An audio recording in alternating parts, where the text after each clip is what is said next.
Going live, and we're live. All right. Hey there, everyone. Welcome to the second annual Halloween one-shot here on Wally DM's YouTube channel. I'm your Dungeon Master for the evening, Nerzugal, and joining us today are a couple of the Wally DM community members. If you haven't joined our Discord yet, you should do so. I'm sure Wally will have a link down to the video. Most of you are probably coming here from there.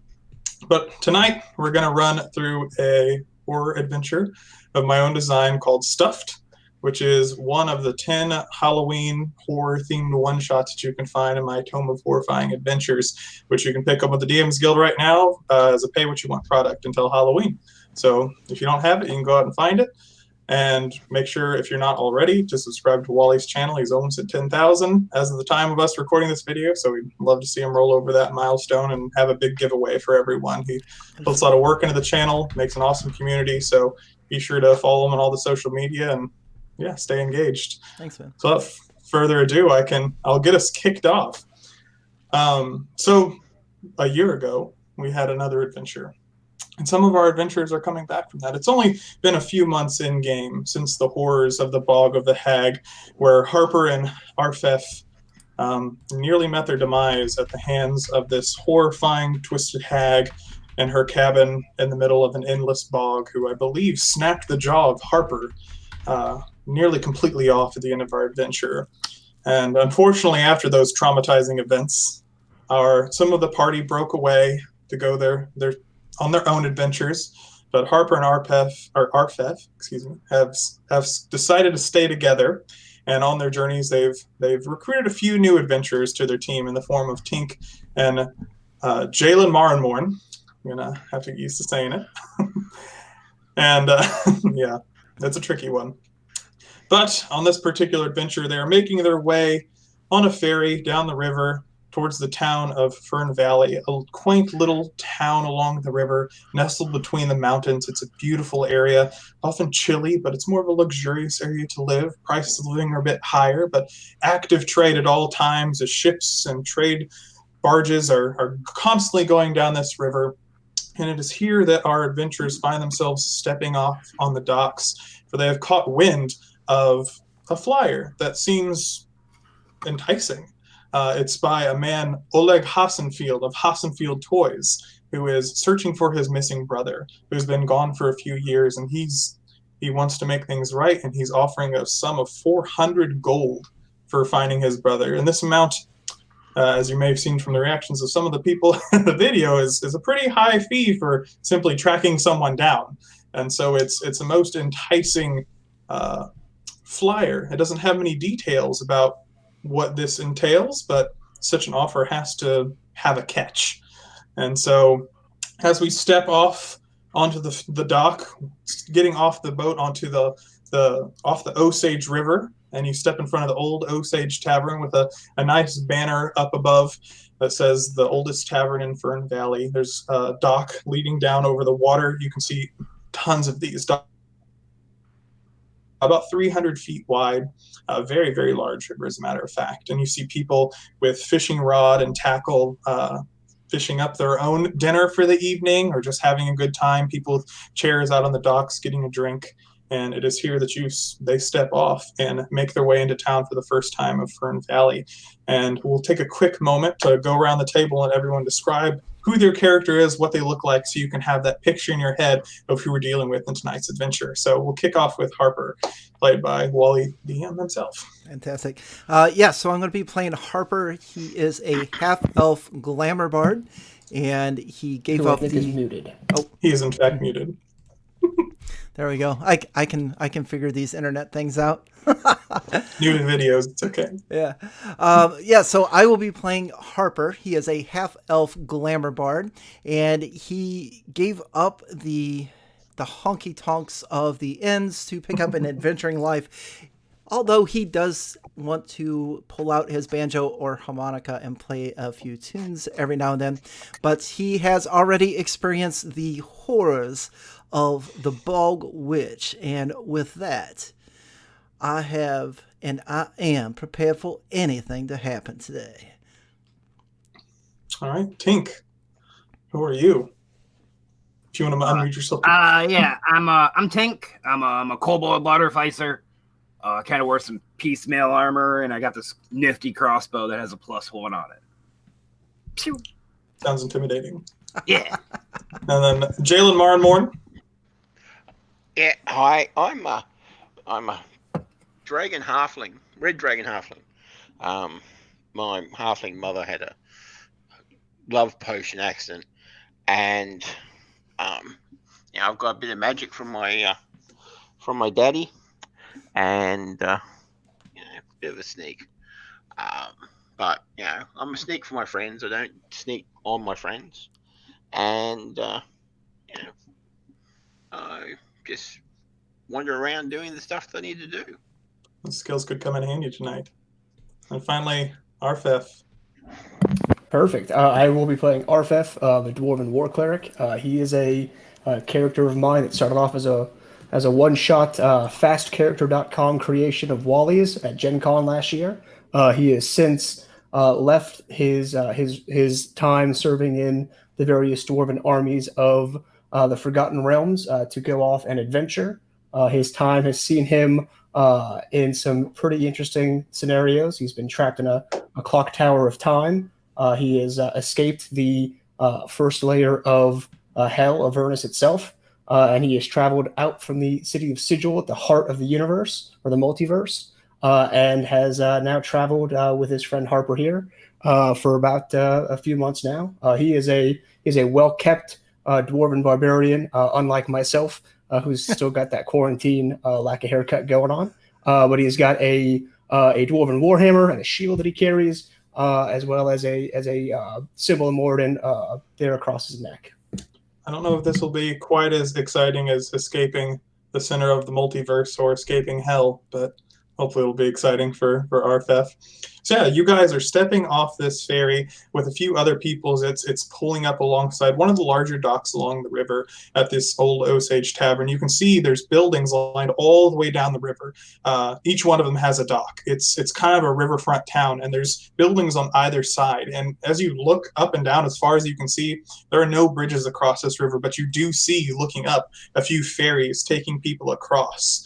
So it looks like you might have to pay your way to get across this river unless you wish to swim. But you step off in this dock, you can see, like I said, a couple people sitting here, feet dangling in the water, casting their line out into the river. There's folks sitting at tables nearby, eating food that you can smell. The smell of potatoes and meat is wafting up into the air. It smells quite nice, as well as fish. And yeah, you guys step off into the dock. You have your flyer in hand that says Hassenfield Toys is where you need to go. You're not sure exactly where in Fern Valley this is, but that's who your flyer is asking you to go speak to Oleg Hassenfield of Hassenfield Toys. So yeah, you step out on the docks right in front of this rather popular tavern. It's still pretty early in the day, probably about 10 a.m., as you guys have been traveling down the river for a few hours before you make your way into Fern Valley. Okay. With that document in hand, I believe Harper would probably try to find the closest person to get directions.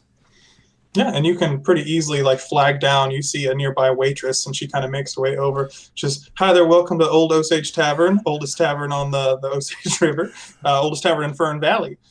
What can I get you today?" Well, you don't say. Well, isn't that just an interesting piece of history? I appreciate you providing us with that today. We are here on business, however, and I would appreciate if you could take a look at this here flyer and direct us into where we would need to go. My buddy and I have some coin to obtain. And she takes the flyer from you for a moment, takes a gander, and she's like, "Oh, Hassenfield Toys, that's just up the down the road. Go up on the street, go down just a few blocks. It's right along the riverfront, like most of the other shops here. It's a nice place. Are you looking to get a gift for someone?" No, it does seem that the owner might be in need of our services. Well, I won't keep you waiting, but if you're in need of dinner tonight, you can come by and we have some great deals, and you can fish up your own trout and have us cook it for you. I prefer not to do the laboring parts myself. Now, I can't speak for my dwarven friend here, but if I'm going to have someone provide me with dinner, then I'd just as soon kick back and just provide the company, if you know what I'm saying. Well, we have that as well, but some people like catching their own meal. Fantastic. And I'll just as soon drop a line on that river tonight, hopefully. Well, we hope to see you back here. Have a wonderful time in Fern Valley, though. And she just steps aside and gestures to the dock so you can make your way up. Awesome. And yeah, you guys can follow her directions. Doesn't take you long. It's maybe a 5-minute walk from where you were as you make your way up the dock and through the tavern. You can hear the music of bards playing. It's kind of in the morning, but it's still pretty popular location. Lots of people in here chatting and having a good time. There doesn't seem to be anything amiss in the town or anything like that as you make your way out into the streets where once you get through the tavern on the other side, it's more residential. All along the river was businesses primarily, and as you go through, there's a couple businesses scattered here or there, but it's mostly houses that drift off into the distance, and you can really see those beautiful mountains in the distance, a couple miles outside of Fern Valley that kind of encapsulate this whole area. And you make your way down the street, and after a few blocks, you see a beautiful sign that's like an arch sign that says Hassenfield Toys with a big teddy bear painted on one side and a soldier painted on the other. And you see some display windows out front with all matter of toys there, just simple blocks for kids to play with, some like play swords and shields. You can see a section where any child could go and dress up to be a knight if they wish to indulge that fantasy. But doors are open and you see like a few people gazing inside the windows and pointing at some of their wares. Harper will look over at Arphef and just kind of shrug his shoulders and be like, this is much better than that swamp, I do have to say. Let's go on in and see what we can do. And, Indeed, this seems to be a walk up the alley. There you go. Yep, so I'm thinking Jalanmarunmorn, you guys are with them, yes? It's, I believe, a party all together. All right, so everyone's just kind of making their way into the toy store. I got to get a muralith action figure. They're quite popular in these parts. So you make your way inside. You see quite a large toy store, many rows of toys of all variety. There's about half a dozen people in here that are browsing through the wares. And you see, kind of as you walk in, a man in his early 30s, you'd imagine, about 5'8", clean-shaven face. He's got bright red hair on top of his head, and as he looks over, he displays this really infectious smile as he walks over in your direction and extends a hand. Says, "Welcome to Hassenfield Toys. I'm Oleg. What can I help you with today? Something for your children, for your wife, for yourself? You're never too old to play." Harper will look at his traveling companions and then just go ahead and take the speaking roles as well. Well, it's an honor to meet you there, Oleg. Definitely not looking for any tours unless you have some kind of collectibles for my kobold friends back there, my half-dragon companions. They might be interested in something like that. But we're here for this, and he'll hold the flyer up to him. Oh, another. Do you plan on... Forgive me, sticking around? I've had some trouble with others actually following through on this. What do you mean about that? Most I tell them about the job and they skip town, it would seem. So far, I've had to keep increasing the reward because no one can... I try to incentivize those who take on the job to actually complete it, but it seems once they realize there's actual work to be done, they'd rather continue their way down to the bigger cities to the south. Well, you seem quite capable, though. Absolutely. Now I'm starting to, the 400 gold pieces doesn't seem like that much. And I'll look back at... Well, it is 400 each, isn't it? Well, there's 400 for the full... 400 gold pieces is quite a bit of money in this town, in any town. Well, this is a simple search mission, as you were. Well, can't blame me. Doesn't sound so simple. No. I could also throw in some toys if you'd like. I got the whole set this of... This one like, seems excited. You have what? I got like the whole set of like water action figures. Oh yes, we have some of those more on the back. We have some very fine crafted action figures and dolls of all variety. My wife Barbara manages our dolls and action figure collection. Come on, Harper. All right then. Well, it seems like we are the ones for the job there, and look over at our red dragon halfling friend, make sure he's in agreement. Oh, whatever you guys decide, yeah, I'm always with you. You know that. All right. Well, it looks like you have some collectibles there, Tink. You should enjoy those. And why don't you get us started on the information that we need there, Oleg, and we'll be on our way and make short work of this. We are looking for my brother, Borjas Hassenfield. My father left us this store. Unfortunately, died fairly young. Left my brother and I to run the place. And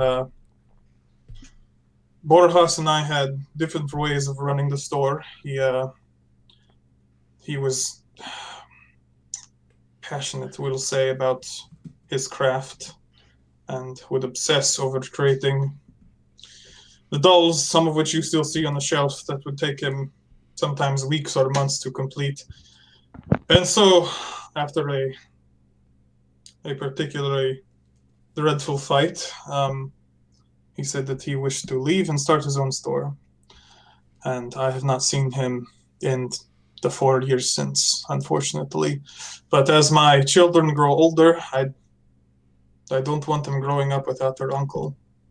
I wish to bury the hatchet, do what I can to make sure he is part of their lives as they grow up. And so I'm hoping you might be able to help me find him. I unfortunately don't know much about where he could have been. From what I understand, he hired some men some time ago, I think 2 years ago even now, to build somewhere nearby, but I've never heard of any other toy store opening up, anything of this like. And so I'm not sure what has happened, but I do have the name of some of the men that he hired, but they are very reluctant to talk. Apparently my brother paid them quite nice to keep his secrets. But perhaps someone with the right skills could do some investigation for me. This is why I fear some may have turned away. There's not much to go off except these 2 men whose names I managed to find through great effort of my own, but they have refused all manner of... I've tried to offer them wealth, favor, jobs, and they turned me down. It's been frustrating. Does Oleg look very sincere about this then? I mean, well, Arphef, with his amazing insight check from Roll20 before we started, Yes. He does seem quite sincere. Arphef, you can tell. If the rest of you want to roll, you can see how you gauge it. oh my. Yeah, that's a no for me, Hoss. That's a 5. He's a very charismatic salesman. Yeah. How about Jalanmarunmorn and Tink? Are you guys honing in? 5. Man, walking right into a trap again. So you find it hard to tell Harper, Tink. He's, like you said, he has that salesman charisma to him, and that sort of energy that he carries with him, like, hey, come buy this, look how great this toy is. And it kind of gives him a sense of disingenuous. Mm-hmm. But Arphef, you see a little bit through that and can realize, like, under this, you're not sure if it's a facade or if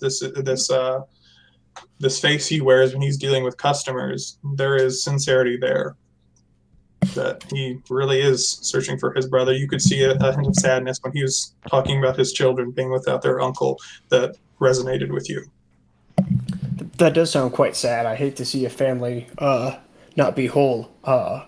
Where was it you sent these last adventurers to go and meet these men? Oh, their names are Izir and Horus. They were both working on his crew, and as I said, I've just been telling people, like, you could try to talk to them, see what they know, or perhaps ask around town to others, see if they've heard of any toy shop or have seen my brother.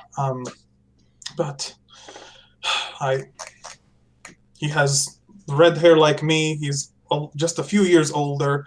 Very well, when last I saw him, he had quite a lengthy beard, but he kept it pretty well trimmed. He's a bit stockier than I am, a bit taller. He's a large man, a little over 6 feet tall. But he has a bit of a lumberjack look to him, which is why so many found it entertaining that he made dolls in his free time or for his business.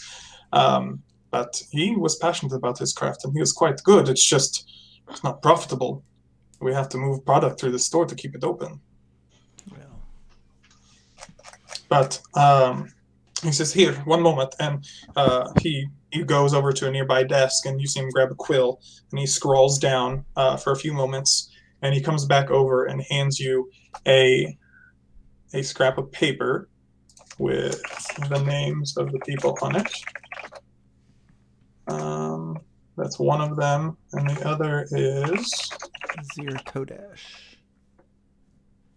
And he has addresses of where you can find them within the city. Both of them are on this side of the river, in the residential district that you kind of saw on your way out of the tavern. It's still, beyond the main road that goes alongside the buildings is all these residential housings.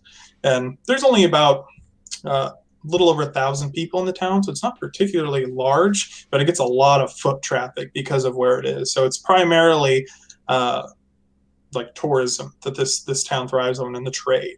You saw a lot of trade booths and carts and stuff set up along the way because it's along this river between two major cities. But he gives you that paper, says this is where they live, at least when the last people I sent. But once again, they never even came back to tell me that they had given up.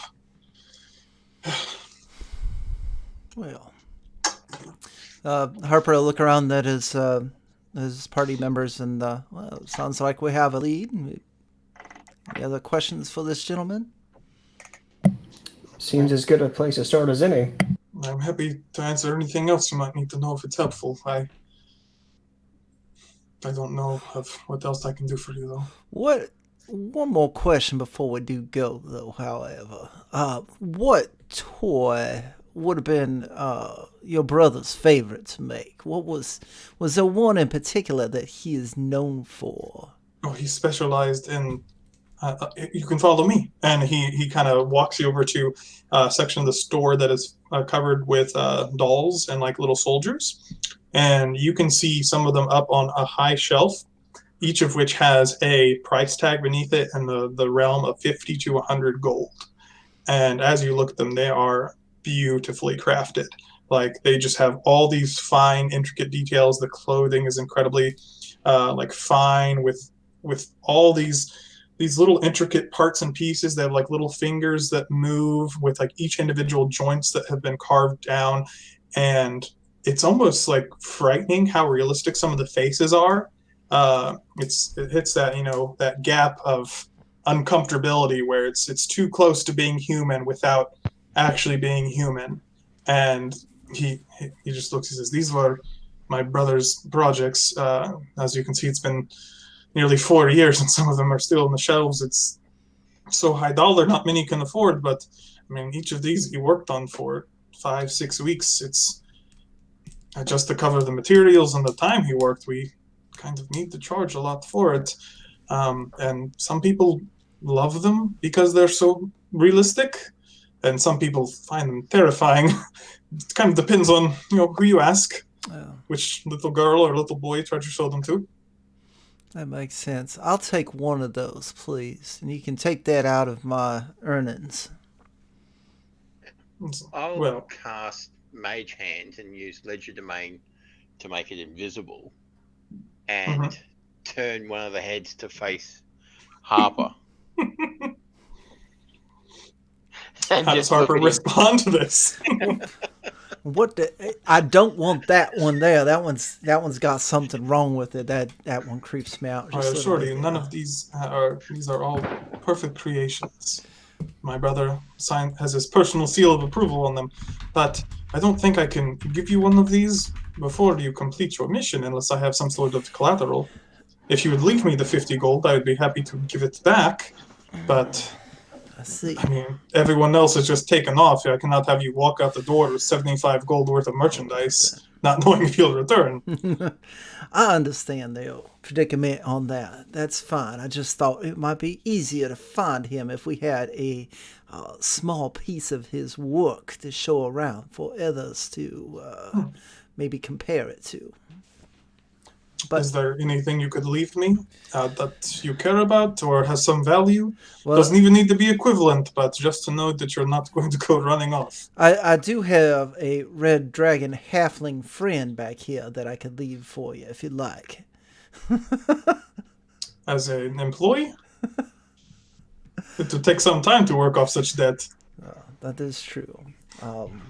Yeah, I think Harper's broke. Yeah, I've got 10 gold pieces, so I'm not getting you very close. I will give. I have 15. I will give him my rope. Your rope? My rope of climbing. Oh, is it a magical rope?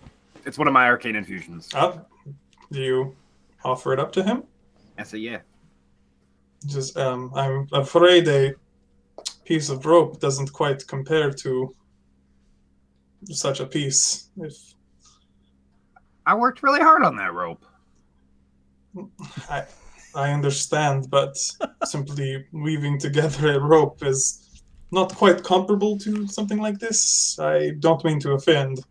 It is a fine rope indeed, but do you show him what it's capable of? Yeah. All right. So, like, what does the rope do? Oh shit. Where's it?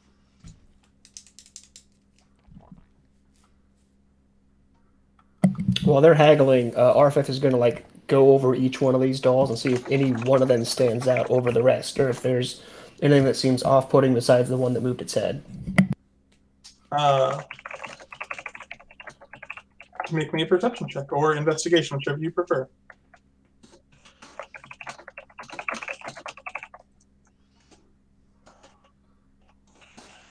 That's an 8. 8. None of them in particular stand out. Yeah, I mean, they're all really nice. Some of you get that same feeling that some of them are a little creepy, but there's nothing that stands out above any other. There is one that's like the most expensive on the end, but you're not sure exactly why. It's 100 gold for the most expensive of the dolls. Got it. Well, how much can we pull together? I have 15 gold. So what do you got for him, Tink? Well, he's He starts trying to use car salesman this rope. Mhm. It's a 60-foot length of silk rope, and it weighs about 3 pounds. He says, but it can hold 3,000 pounds. And as a bonus action, you can command the other end to move toward a destination you choose. There's a couple of things here. so it can slither along the floor towards the destination.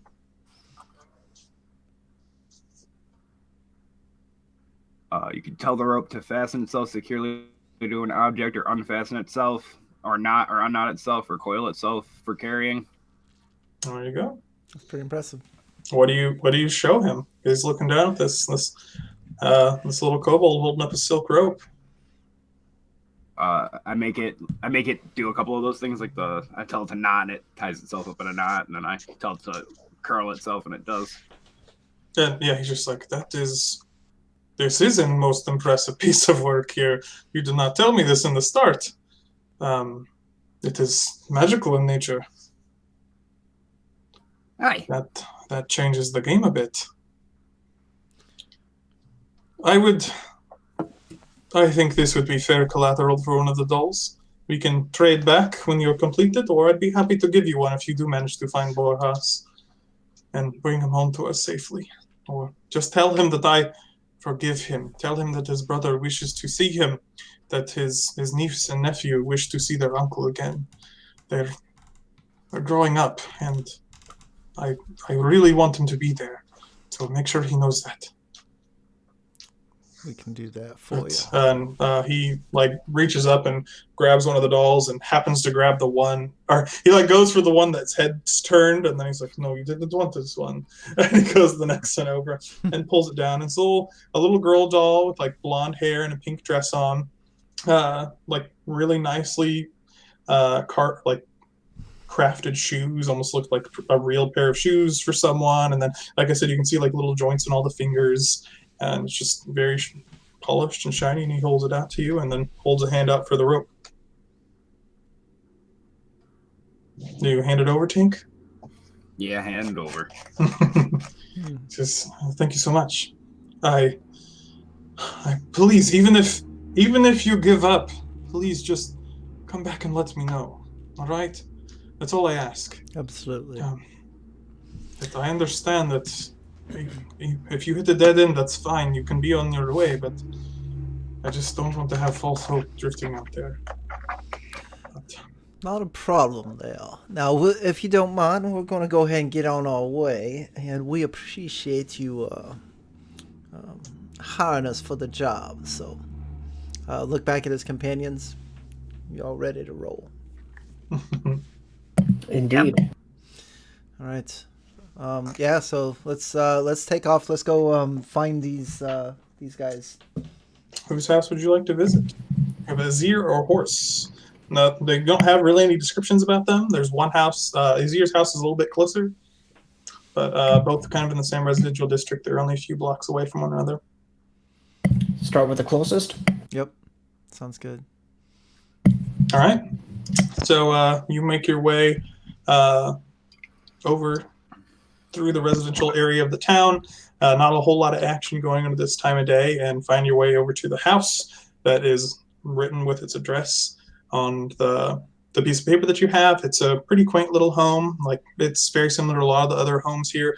They seem to live decent lives for themselves, not particularly wealthy, but definitely not poor. They're living fine lives, and you see a multi-bedroom house, single floor, with a nice garden out in front of The door, and also Harper would also tell Tink, fantastic job on that. I think you handled that negotiation quite well. That may come in very handy for us. Well done. No problem. All And then, right, you knock on the door and you hear someone like, "Just a minute," and you hear some footsteps approaching after a few seconds, and a man opens the door just a little bit at first and kind of like peeks out at you, and you can see he's this kind of rugged looking guy. He's got some like dirt on his face. Looks like he's been out maybe in the garden this morning, but a thick beard and a full mustache as he just stares out at you. He's got a nice tan on his body. You can tell he spends a lot of time outside, as he's wearing just kind of a work shirt that's also dirtied up. As he just peeks through the door, he's like, "Can I help you?" look around at everybody else. Yes, we're looking for someone, and we're told that you might be able to help us. What's his name again? I forgot. We're looking for Borhaus with the last name that is hard. And he closes the door. I would go to move to put my hand up against it. To Make me a sleight of hand, we'll say, to see if you can get your hand there before he closes it. That would be a 9. Okay, so you try to hold your hand out, and he like clicks it right as your hand meets the door, and you hear like the lock engage, and you hear like, "I don't know anyone by that name. You need to go elsewhere." I'll give a heavier knock on the door and say, "We have it on good authority that you do indeed know." Arphef. So who greeted him? Harper. Mm-hmm. And then Arphef, you made your way to hit the door. Give me perception checks, the two of you. That's a 10, so I'm inching up by 1 every time I roll. I did a little bit better than that. I got a 23. Oh, very nice. So he opened the door just a crack, and you managed to like look in. You look past this big burly man as you take like a small sweep of the house, which you can, and you noticed definitely sitting across the room is a doll that looks very similar in craft to the one that you took from Hassenfield Toys. Very, very like nice looking doll. Yeah, so Harper will whisper The door that to his compatriots here. Let them know.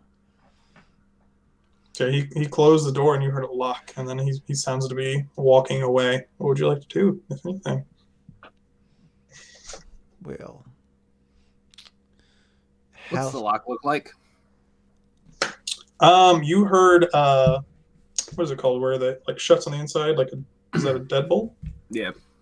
You heard a deadbolt click on the other side of the door.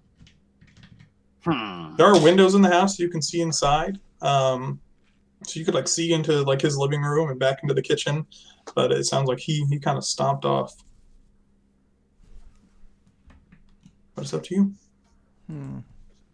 You gave a heavier pound on the door, Arphef. We said we have it on good authority that you do.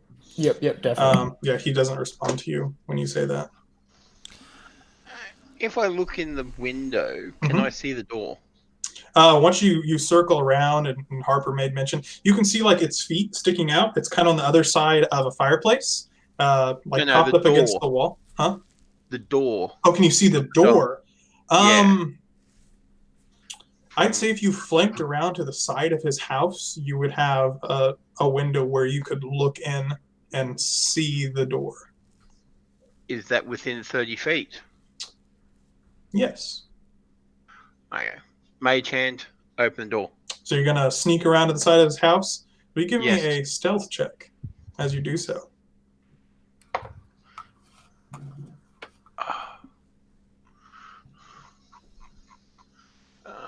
12 plus stuff.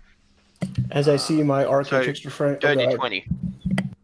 A 20? All right. So yeah, you managed to like kind of stay below the window as you're stomping through the garden, and you can hear him as you sneak over by this window in the kitchen, and you kind of like grumbling, and like you hear like a hand hit the counter, but you managed to get at an angle to where when you peek up, you can see the door, and you're out of his line of sight from where he would be, and pop that deadbolt open. Yeah. And then open the door with the mage hand. No. Mm-hmm. So you guys are standing out front, and you see the door crack open into the home of Azir. So just you opened the side door or the front door? The front door. He just went around the side of the house to get the line of sight. Oh man. Oh. Can I sneak our inside? first beat? You won't be our last. Can you sneak inside, Tink? Yeah. If you wouldn't make me a stealth check, and I don't know if you have heavy armor on, but factor that in if you do. I I don't know what artificers wear. don't have heavy armor. I have. Shit, what am I wearing? Equipment.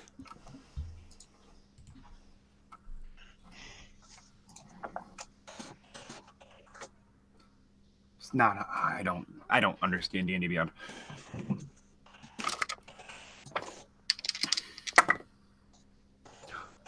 That is a 6.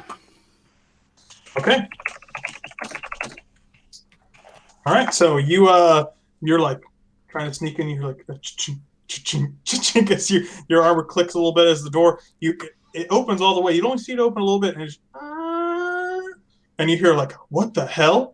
And the guy you see Azir can walk around the corner and like sees you and walks back in the kitchen. You hear like the sound of blade on wood as he comes back around the corner. He's holding just a kitchen knife, but it is a blade.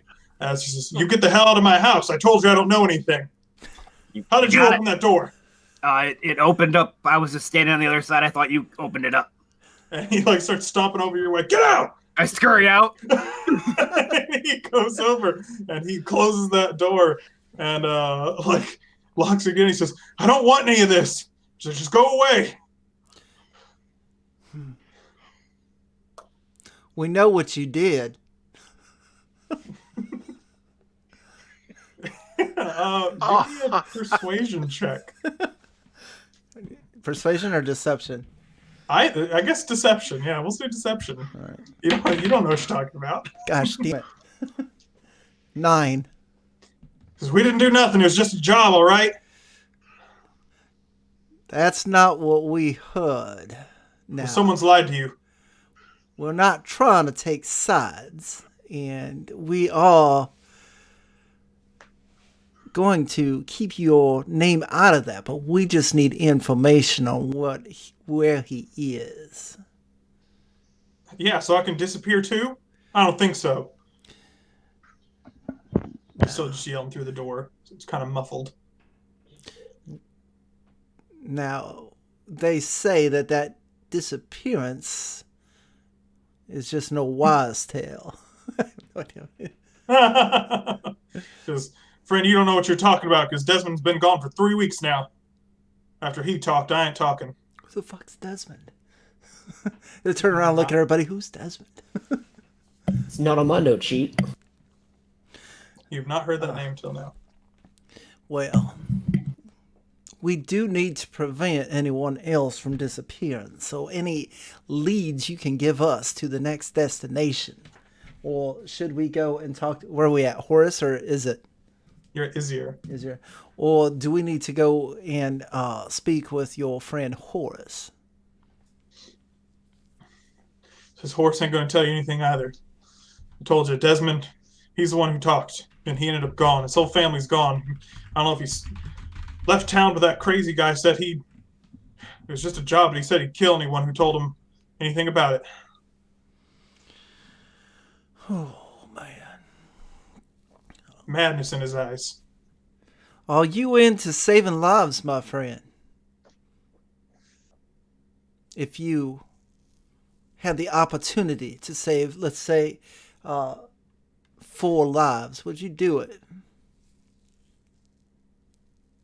I don't know where you're going with this, but depends on the cost. Well, it seems that we've gotten ourselves in a little bit of trouble. We just need some information to get going.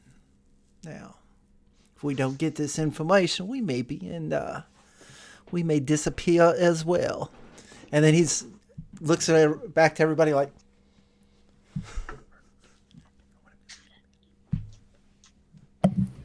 Telling us is your safest way to not disappear yourself. There are 4 of us here. I'm sorry, I got a family. So you can go. I don't know, maybe there's Desmond looked like he just up and disappeared. You might be able to find someone at his place. I don't know. Says he lives just 2 blocks down. Big red house over near the corner. But I've gone by every other day to see if he's home, and nothing. His wife, his 2 little girls are gone. all right. Didn't say a word to any of his friends. Just didn't show up to work. I think he talked. He had to have. People have been asking around. Harper's going to turn on to Jalanmarunmorn and ask, hey, can you do that trick again with that doll? That one that's inside there? Can you make it like you did that back there at the shop? I didn't do anything at the shop. Now, come on, my friend. We've been traveling for a while. I know exactly what you're doing. Why don't you, But that wasn't me. Oh, my goodness. Did I see the doll inside of this house? You were told about it. Mm-hmm. And he probably pointed. If you look through the window, you could see its feet sticking out next to the fireplace. You hear music, Wally? Yeah. I started playing some stuff from old 20. That's it. I'm turning lights back on. So where'd you get that doll? It was a gift for finishing the project. My little girl. The doll will then point at the door. The door is closed. The doll will point at the door. Can you do that without seeing it? Or are you? Oh, okay. Can I see the... Like I said, you can see its From the feet window. from the window because it's sitting behind the fireplace. without the door open, it's hard to see very much of it. But you could if you have the ability to pull it out, you could. But so I can't get an angle where I can see its hand. I'm thinking of the house layout. If you go to the other window, we'll say yeah. If you go to the other window, you can see it. Oh yeah. I'll use that one, and I'll have the doll point at the door. He's just sitting there for a while. What the hell? I told you, friend. We need all the information we can get. Or things are happening. Jalen, make me a perception check, real quick. 15. You feel as the doll, its arm pulls back and goes into its normal sitting position. If the doll is magical, I won't be able to manipulate it. You cannot manipulate the doll.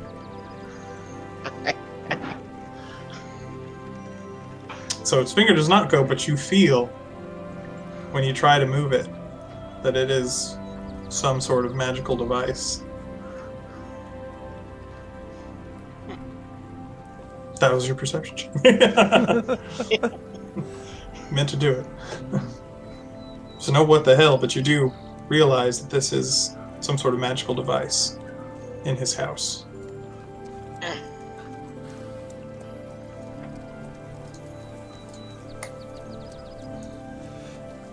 Well, just please, I don't want no trouble with my family. Like I said, I feel sorry for you, but I'm not putting my family at risk. I do believe we understand. Shelley said it can't manipulate magic. What's that? It's funny if he's reading his Oh, spell. okay. It can't activate magical items, but it can move them, I suppose. Well, you feel it move back then.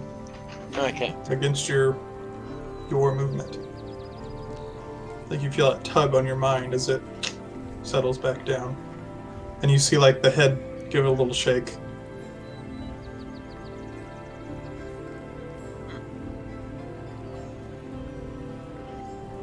Alright. What would you like to do from here? Do we have one of the dolls with us? You have one from the toy store, yes. Yeah.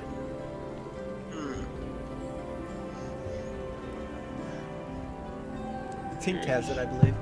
Yep, I hold it up.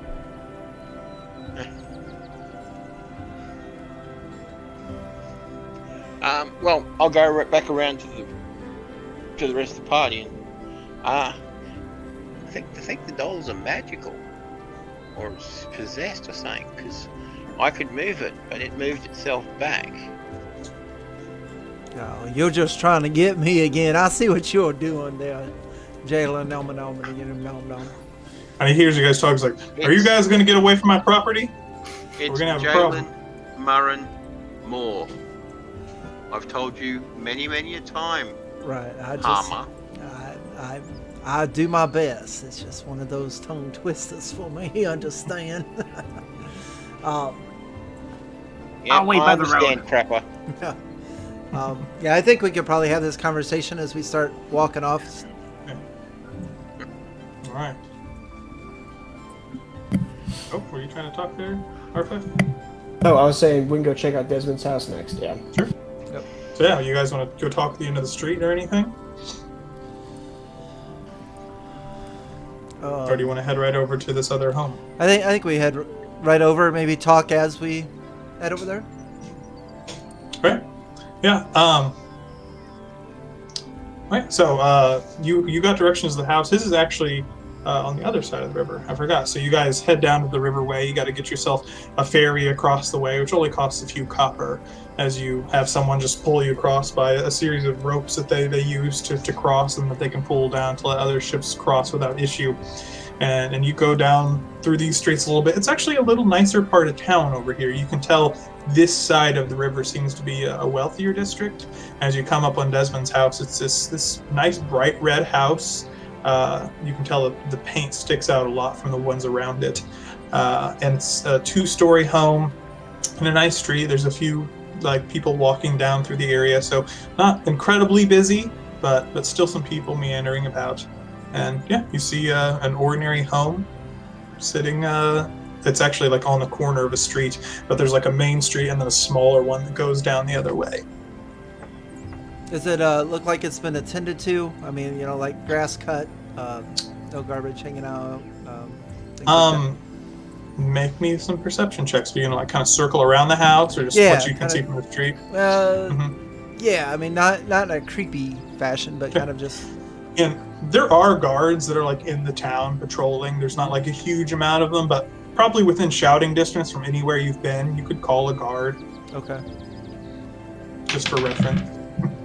I was checking to see if like the newspapers are stacked up because no one's brought them inside yet. I got a 5 though. So. Okay. And Harper? 24. Okay. Yeah. You do notice those subtle things, like the grass is a little bit longer, and as you kind of like look inside, you note like there's some meat sitting out on one of the counters as you kind of look in through the mirror that is like molding. It looks like it's just been left out for a really long time. Everything else is kind of in place. Doesn't look like there's been a scuffle or anything. It's just, it looks like it's been untended. Yeah, like you said. Arphef, you see the grass, but you're like, that's about all you find for this one.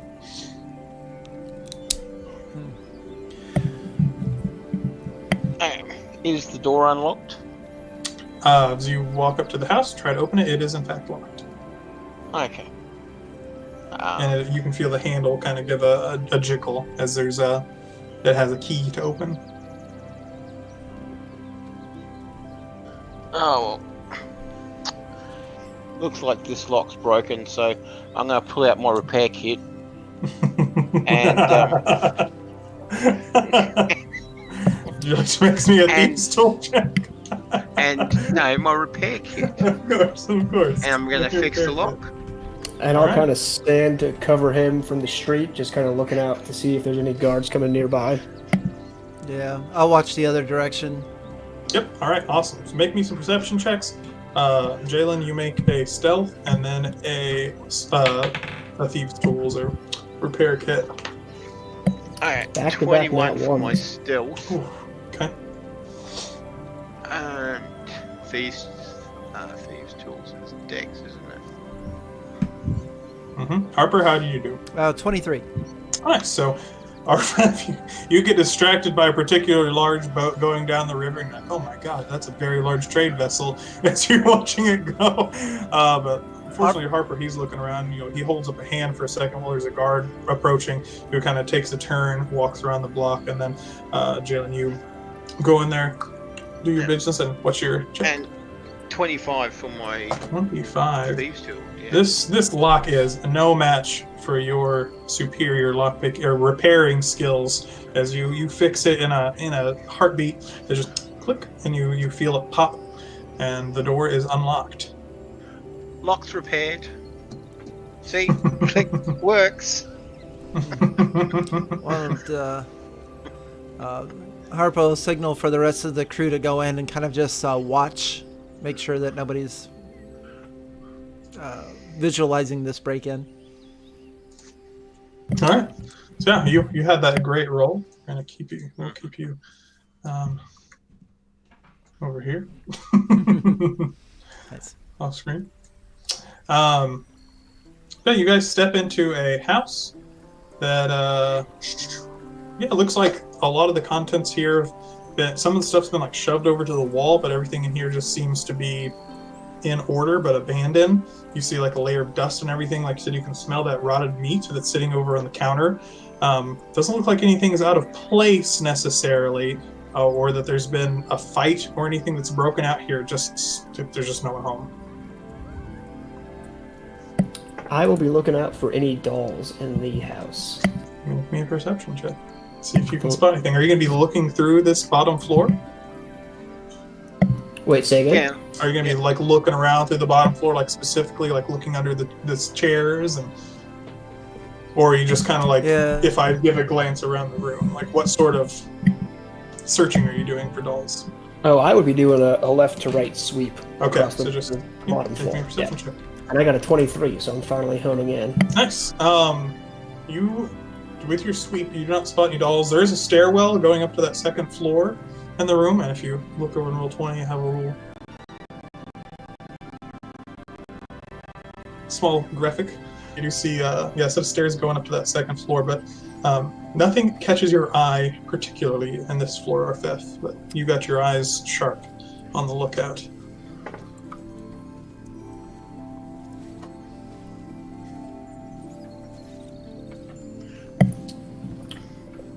Bottom floor seems secure, I'll say to the group. And then I'll kind of give a 2 fingers forward towards the staircase. Alright. So you're heading up that way? Yeah, I'd start heading that way. Alright, so let's do it this way. You should have control of your characters. You can see that stairwell there. As you head up, you can see a door on your left, a door on your right, and a door straight ahead of you. Tink, are you going to go and open that side door over there? Yes, I would really like to.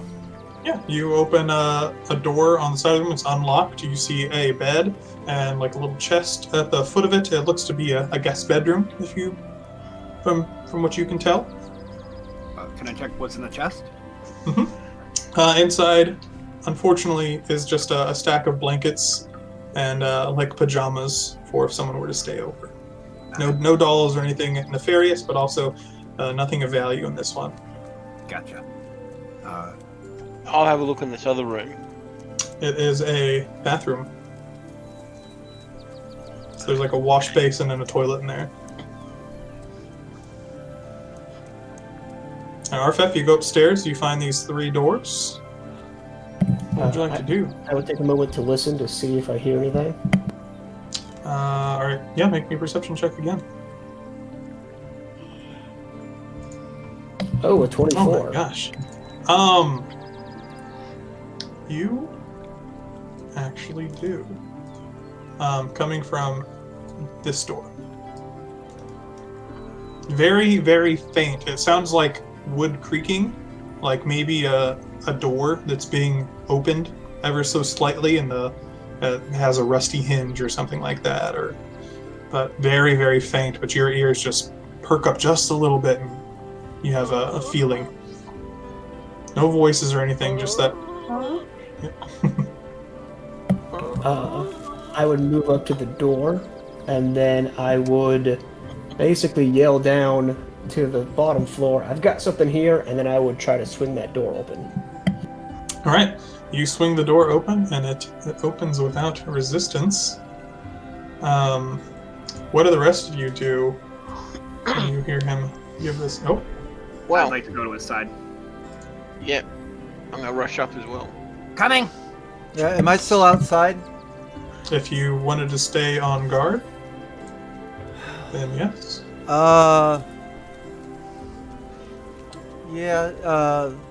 Harper will stay on guard, but also keep a good ear out. Okay. So yeah, you enter a room, and this is where things actually are a little bit in disarray. You see like some books strung on the floor, some clothes that are strung on the floor. You see like little footprints on the wood itself that almost look like tiny footprints, like those of an animal maybe, or a raccoon. They're pretty small, but they are like rounded with little patches of dirt.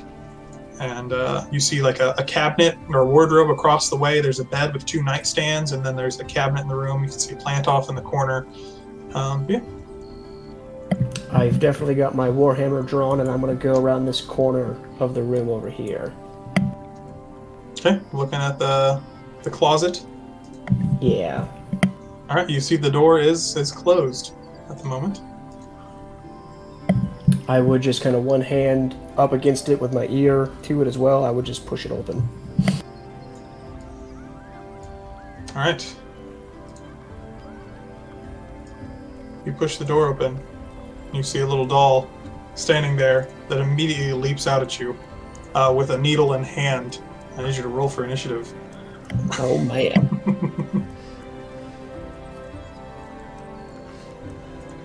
Oh, forgot to click my token, but I got a 6. Okay, I can get a set up though. Alright, Tink. And turn. Oh, I didn't set that up.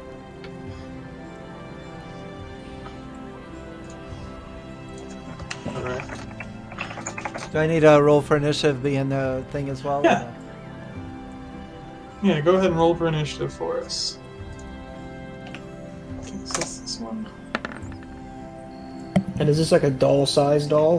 Like a... It is. It is. It's about 1.5 feet tall.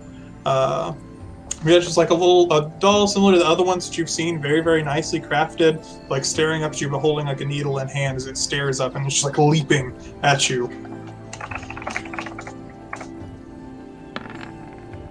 Okay. Goodness. Alright, so we got Jalen is a 21, and then Harper, what'd you get? 16. Maybe out here. Alright, so Tink, Hi. you are the first one to go. You, actually, we're probably gonna have like one round of surprise with just Arphef and the thing before he can give a cry out, we'll say. So it's gonna, Arphef, you are after it. So it's gonna jump up and take a stab at you with its needle. And... Wish it wouldn't. Do you have creepy music for this? Oh, I do have creepy music. I say I'm hearing birds in the background, but there's mad dolls. I think that's the creepiest part, honestly. That's true. Yeah, that's meant to be part of it. Yeah. Oh no. Are they stopping? Oh god. Do you guys still hear music playing? Yes. How about now? Yes. Yeah. Whoa. Trying to turn it off. I'm just deleting music. Did it go away? You got Yes. it. There you go. All right. So it's going to jump out and attack Arphef. You might hear him give out a scream Oh yeah.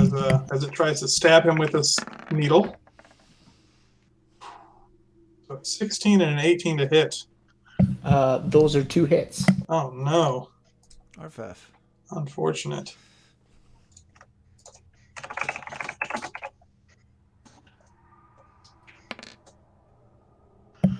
All right, so you take 9 damage as it stabs you with this needle, and it pierces through the flesh, and you see that there's actually a string there that it's got attached as it stabs through, and it's actually trying to sew itself to your body, it appears, as it stabs into your arm and just weaves itself together. And very quickly, before you know it, there's a doll attached to your arm, actually holding on to your body. Nope. That's a big old note As it for looks me. up, let's be friends. And yeah, that is its turn as it has leaped out, grabbed hold of you, and then sewn itself to your body. So you actually have a threading through your arm and then through the doll's arm as it's just attached to you, still holding the needle in the other hand. And then yeah, the rest of you realize something's going on. And Tink, you leap to action as you hear Arphef give out a cry of pain as a doll sews itself to his body. Yeah, can I come through here and get myself some line of sight? Absolutely. And to the... It's in the closet, but it's like on his body now, so it'll have cover, but you can still get a shot on it. And I have pack tactics. Is that? Let's see.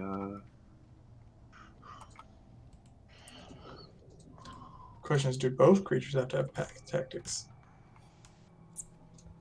No, you only have to have pack tactics if... Nice. And then you just need an ally within 5 feet, I think. Yeah. Sweet. Which I definitely count as.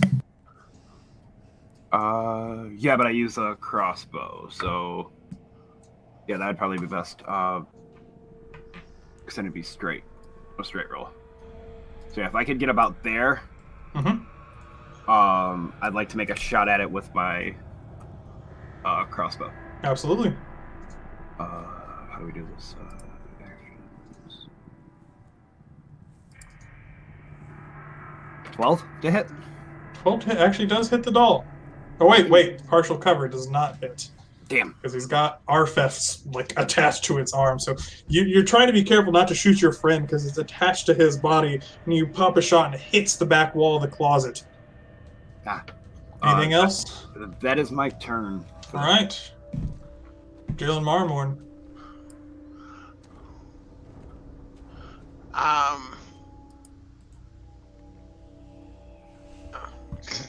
Trying to move it on Molly's screen. Wrong screen.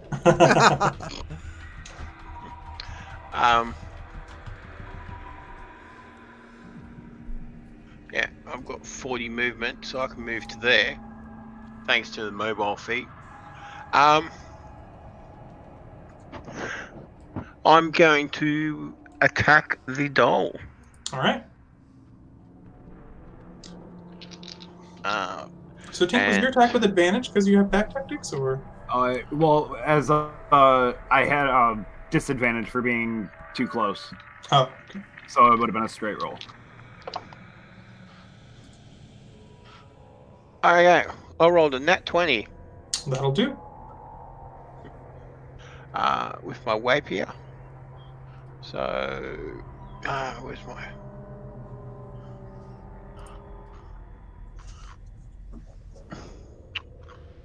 Oh, I didn't call it. What's a rapier? Rapier is D8, isn't it? Mm-hmm. Yeah.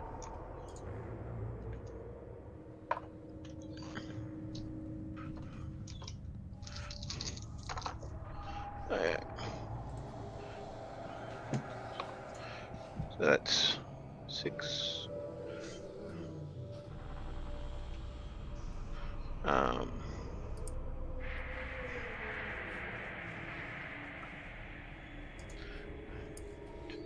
14, 17, 23, 27 points of damage. Right. So you managed to very nimbly cleave through this doll, slice its head right off, and you see like stuffing kind of burst out of it as it goes limp. It's a rapier. I poked it. I gave it a bit of a pinning.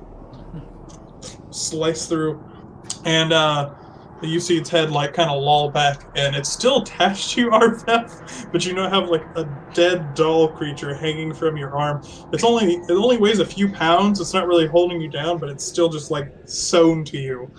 Not comfortable. All right, and with that, Tink, you hear as this wardrobe behind you bursts open as 2 more dolls jump out. These ones, a bit larger than the other one, a little over 2 feet tall, and they're like fluffy, filled with stuffing, look to be packed to the brim. They're almost like like Oogie Boogie from Nightmare Before Christmas, kind of lumbering forward as they go to smack you. Is there a little bit more room on the Roll20? Only getting like half of it, I think. Oh, can you scroll down? Maybe it's... You should be able to zoom out, Wally. Oh, is that what I'm doing wrong? Yeah. Oh, thank you. There you go. All right. So yeah, these guys run and try to smack at you. So +3.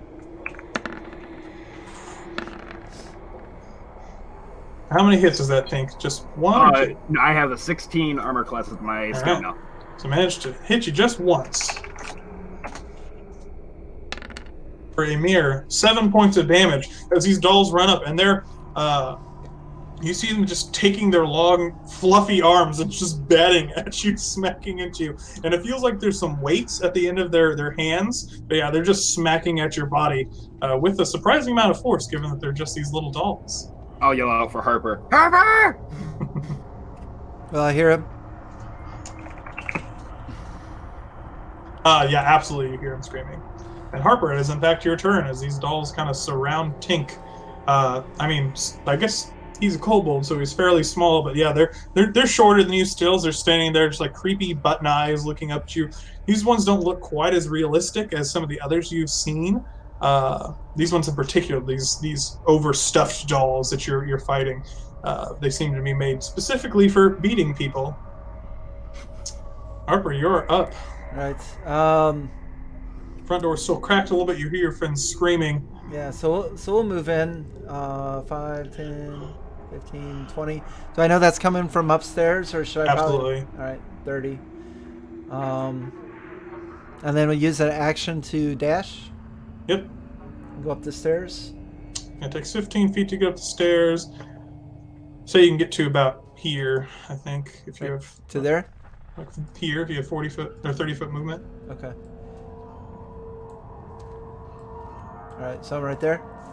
One more. You can go one more, like right in front of that doorway. I don't want to go one more. Well, okay, you can stay there. You see these dolls smacking into Tink. Oh hell no! I'm not seeing that. What in tall nations is going on in here? That'll end my turn. All right, and then you see as Harper, you watch as another doll crawls out from under this bed and fixes eyes on you, and goes and runs in your direction with a needle of its own in hand as it jumps up and tries to stab down into you viciously. I would like to use my reaction to cuss at the doll. What does that do to it? You devil! You're a bard. Does it actually do something? No.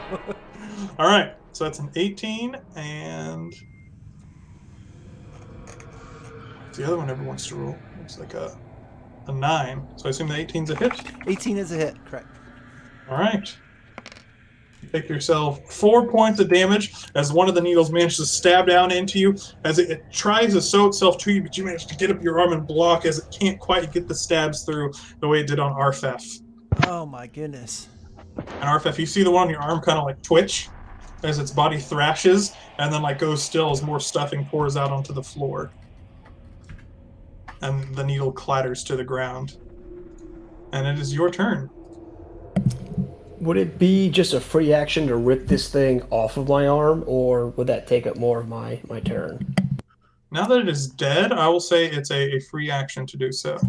Yeah, first thing I'm doing is ripping this thing right off of my arm, tossing it on the ground. Roll me a d4 as you just rip the threads out of your arm. 1 damage as you kind of like tear through the sutures effectively as it sewed itself to you.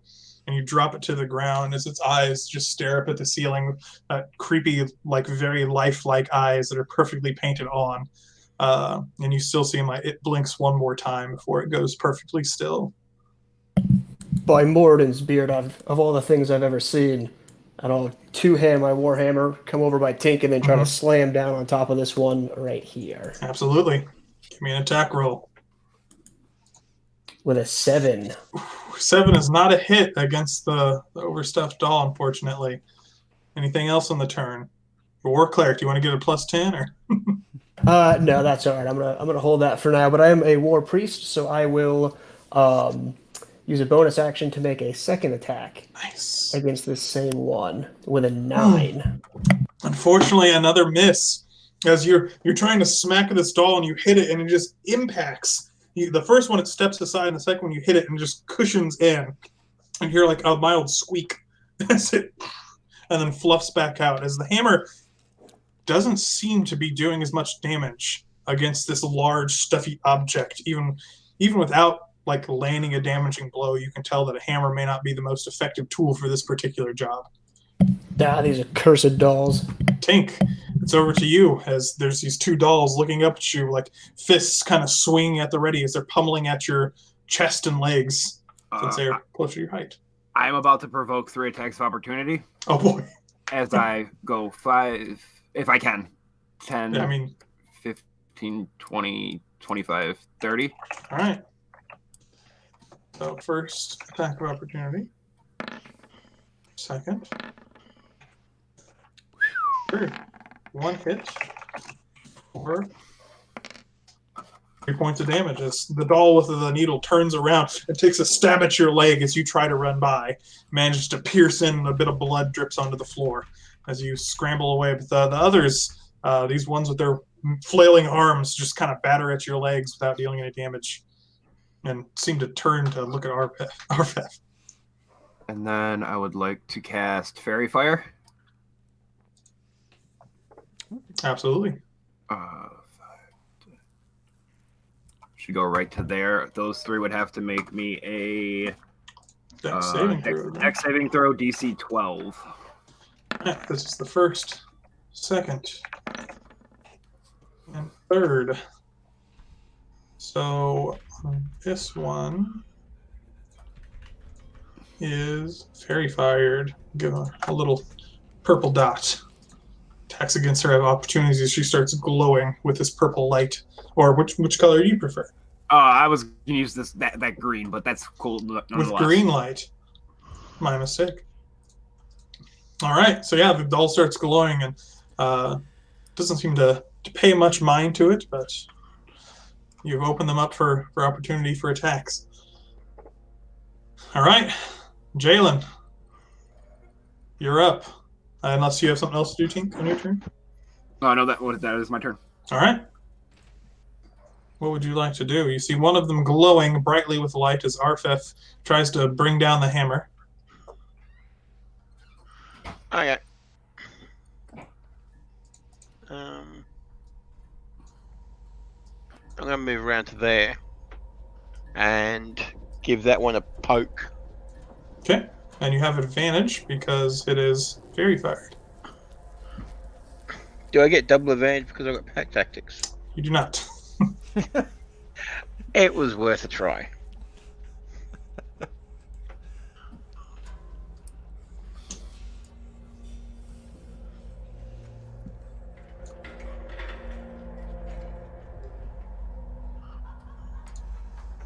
All right. That is a solid hit. As you stab into this large, overstuffed doll.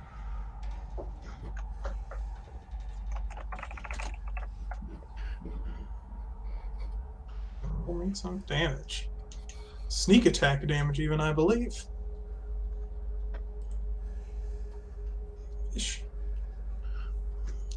All right. So as you stab into it, you pierce into its body, and it erupts with fluff and stuffing as you stab it, and it explodes out into the air, along with some noxious fumes that cause you to cough.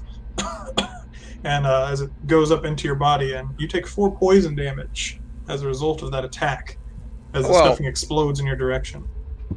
Good thing I've got a bit of green dragon in me, and I'm immune to poison. Immune to poison? Yeah.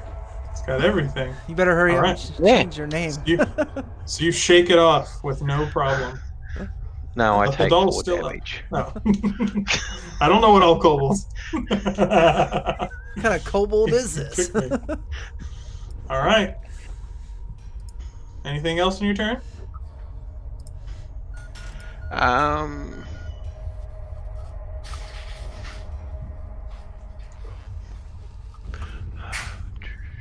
Was that 10, 20?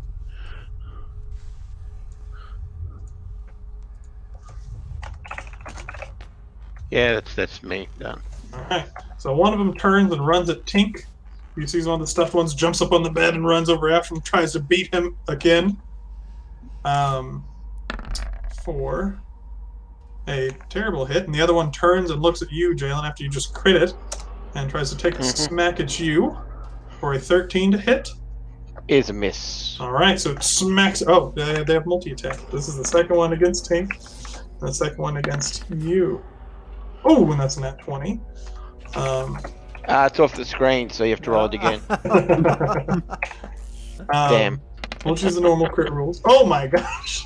This other one, he looks over you, Jalen, and you just see this rage build up as the arm starts swinging as it pummels into your body with a couple of solid hits. As like poison ruptures through his body, you can tell it's got a lot of fight left in it. It gets a particularly painful blow right to the kidney. You take 12 points of bludgeoning damage. Oof. And yeah, the 14, that's a miss on you, Tink? Or is that a hit? For Tink. I didn't realize it was still up. It was still up.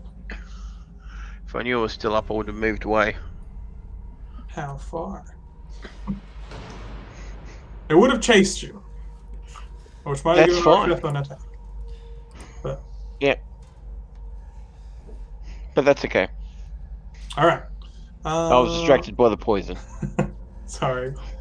Alright, Harper, you are up. You got this doll in front of you. All right. Yeah, so that doll there, I'm going to cast, Harper's going to cast, the hell that's the name of it? I gotta switch to my screen. Cloud of Daggers, and it's going to fill the 5-foot section in front of him. And that simply says that if a creature takes 4d4 slashing damage when it enters the spell's area for the first time on a turn or starts its turn there. All right. So that happens on its turn, I believe. Yes. All right. 44 and make dex save, or just 4d4 slashing. oh, geez. All right. Well, roll that damage then. Oh, is it? It doesn't happen until its turn, though. Its turn's up next. Oh no! Right. And I can see all three of my friends that are still alive. You can indeed. You did see Jalen just take a pretty nasty hit, but he's still standing. Okay. Yeah. So I'm going to. Okay. In turn with that. Yeah. You got 44. Here it comes. Get it.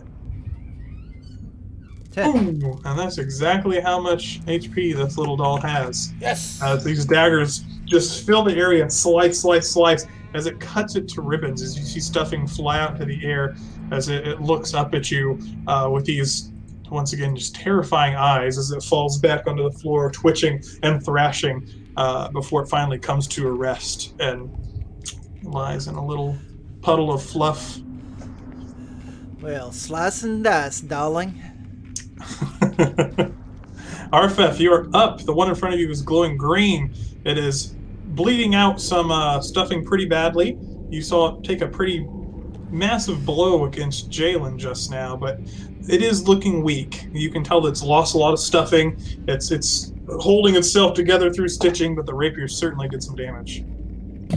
Well, I'm worried that my Warhammer is less effective against these things, so I will encase it in the Radiant Fire of Moradin, and will cast Sacred Flame. So it's got to make a Dex saving throw. Fail. And that is a fail. So 7 Radiant damage. Which is exactly how much health it had left. So this creature, you bring down Radiant energy that sears through it, and you see the stuffing kind of starts to rupture from its body. The poison isn't released as you did Radiant damage, didn't cut it open further as it falls to the ground in just a little heap of stuffing and cloth, and barely looks like it has any form as it just melts to the ground. Excellent. I will then step over that one and make my way towards the one that is fighting Tink and just attempt to get its attention as best I can. Absolutely. Maybe smack the hammer against your shield. That's right. Tink, you're up. You got this one doll left in front of you. It's one of the overstuffed variety. Looking at you with hate. I am going to put my crossbow in its belly, and I'm going to cast Shocking Grasp. Nice. All right. That is a solid hit. For 5 lightning damage. All right, and yeah, you can see the energy like pulse through its body, and once again, you're not cutting it open. So that poisonous stuffing that seems to fill this doll remains on the inside as lightning pulses through it, and you see like almost like a flame spark up in it. And then I will, because Shocking Grasp takes its reaction, I'm going to 5, 10, 15, 20, 25, 30. Absolutely. Jalen, it's your turn. Dude, there's a fly in that. Oh, wow. It's heard it. That was crazy.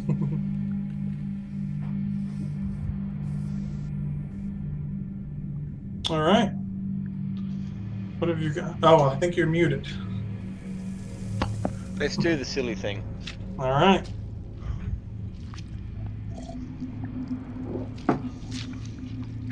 Stabbing it again? Yep, with advantage. You got it.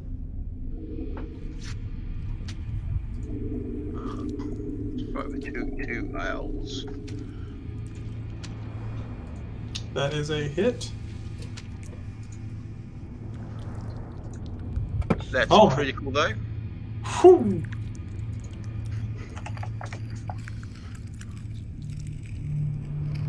These sound effects are creeping me out. Yeah.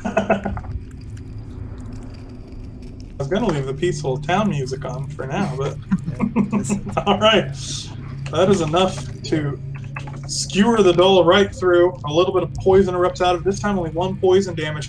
As you know kind of what's happening here, and you manage to stab it very skillfully. You still need to pierce through. Some of the stuff you can get out, some of that poison bursts into the air and makes its way into your nostrils. But you manage to skewer it without much damage as it folds in on itself and collapses to the ground. Once again, like, not even sure what sort of magic's held this thing aloft because it doesn't seem like it should have any structure as it just kind of flattens to the ground.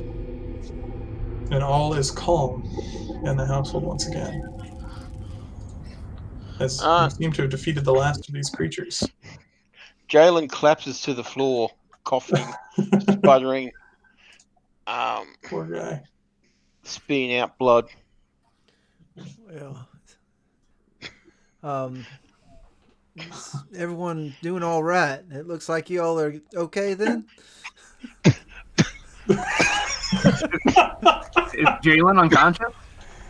No, It's just hurt. It hurt pretty bad though.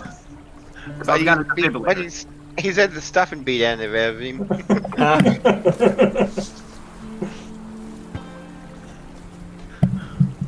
This is definitely not what I expected. And then I'll look to Tink and be like, have you put eyes on the one that you got from the store? Do I still have that? Make a perception check. Oh no, no. I don't know why I did that. Oh no. Where's perception?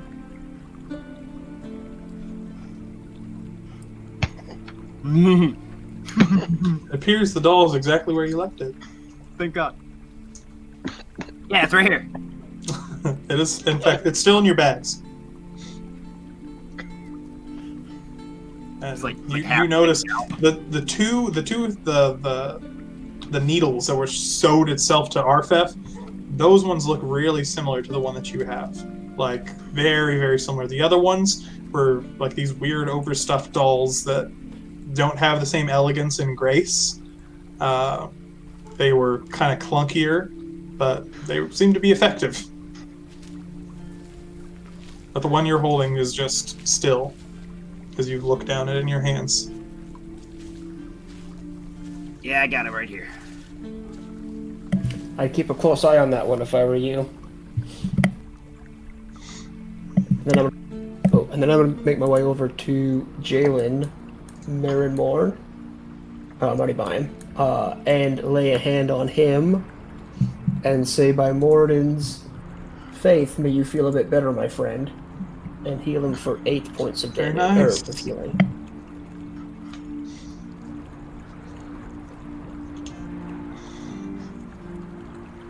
All right. What would you like to do now? You feel a lot better, Yeah. Jalanmarunmorn. Yeah, we need to search this room for any clues that might be available. Okay. So, You gonna do a sweep of the room, Harper? yeah. Okay. So you guys take a look around this area. You open up this wardrobe over here. You can see clothing hung up in here. You can see like a few pictures that are like stowed away. It looks like a few things around the room were just kind of tossed in here. Over in the closet, there's like some shoes and some basic household goods that were just in there. But over here, next to the bed, there's a nightstand, and you note the drawer over here on one side is locked. Well, So it's broken. yeah. we need you Try to to open fix this lock over here, my friend. Yeah. Get out my repair kit. Give it another shot. All right. Make me a repair check.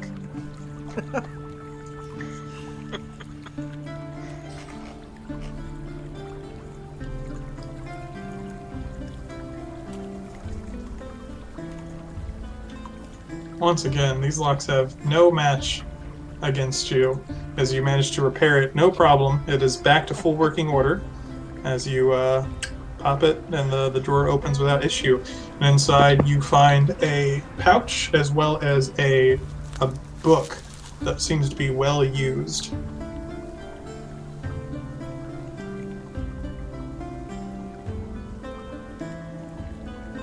What would you like to do? Well, I'll hand the book to Arphef, because he's our most read person, and I'll hand the pouch to Harper. Yeah, we'll take a look. I'll check out the book. All right, so you open the book. Pretty immediately you note that it is a personal journal of Desmond himself, and you note, at the bottom of each page, a date and, entry. Some are longer entries, some are shorter periods of time. But it's a I journal. will flip to the last page that has any writing on it. You flip to the last page, and you see that there's an entry that talks about how someone came by today asking about that strange man who we built the workshop for. They offered 50 gold and I couldn't turn it down. Hopefully his threats were just empty, though.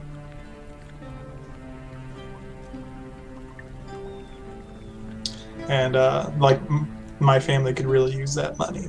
And in that pouch is 50 gold pieces. Has there been any indication that the last guy said that this guy's whole family disappeared, correct? Mm-hmm. So we know that this guy did have a family, okay.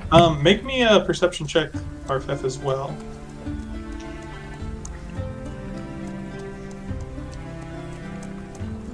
An 11. As you're flipping through this book to get to the end, you do note on one page there are lines that bleed all the way over to the edge, and it takes you moments. You just pause, and as you it's about halfway through, and as you kind of peel back, because it's the only one where the lines kind of bleed all the way through. Besides, that's kind of contained to the page itself, so it catches your eye. And you peel that back, and you actually see on this page is a map that kind of has the mountain range to the west. You see a little compass rose in the corner, and you see an X over near the mountains to the west. And at the bottom is scrawled job location. I would show that to the group and say, seems like we have our first clue. Yeah, looks like we have a little bit of a journey in front of us then. And yeah, you flip back to the previous page, and you see a note about God offered a new job today. The guy seemed kind of shady, but I think it's just some rich kid who wants to get away from the city, and he is offering a lot of money. Told me not to write this down, but this is my journal, so who cares? And he had the map of where it was. He seemed pretty arrogant about the whole ordeal. And if you flip a couple more pages later, you say the guy made some pretty insane threats when we finished the job, saying how we aren't ever to tell anyone, especially his brother, about what work we did, and our families will pay the price if we ever say anything, because he'll know. And then you can see that final entry that says, hopefully the guy was just full of it. I also want to skim to see if there's any direct reference that he was given any dolls as part of his payment. Or if he brought home dolls for his kids. Yeah. Absolutely. It's one of the last entries in that same area. He talks about, hard day at work today, and it's probably right before the one that you saw, offered each of us up a doll for our families as part of the payment for the job. They said this thing looks creepy as hell, but Maria seems to like it, so she can have it. Perfect. I will look to the group and say, I fear that our target Borehouse has left some spying equipment back at each of the houses of his employees to make sure that they kept good on their word. Well, so those dolls, the one that we seen at that house, you're saying that he's watching through that? I would not be surprised if that's not what he's doing. He may know that a group of adventurers are on their way to find him. Well, if those are scrying devices or letting them see, what about the one that Tink has? Yeah, can you like check it out? And I hand it to Harper. Well, I didn't take detect magic, so. Me either. Can I looking it over very closely? Can I see if it maybe has, I don't know, some magical features, some arcane? Give me an Arcana check.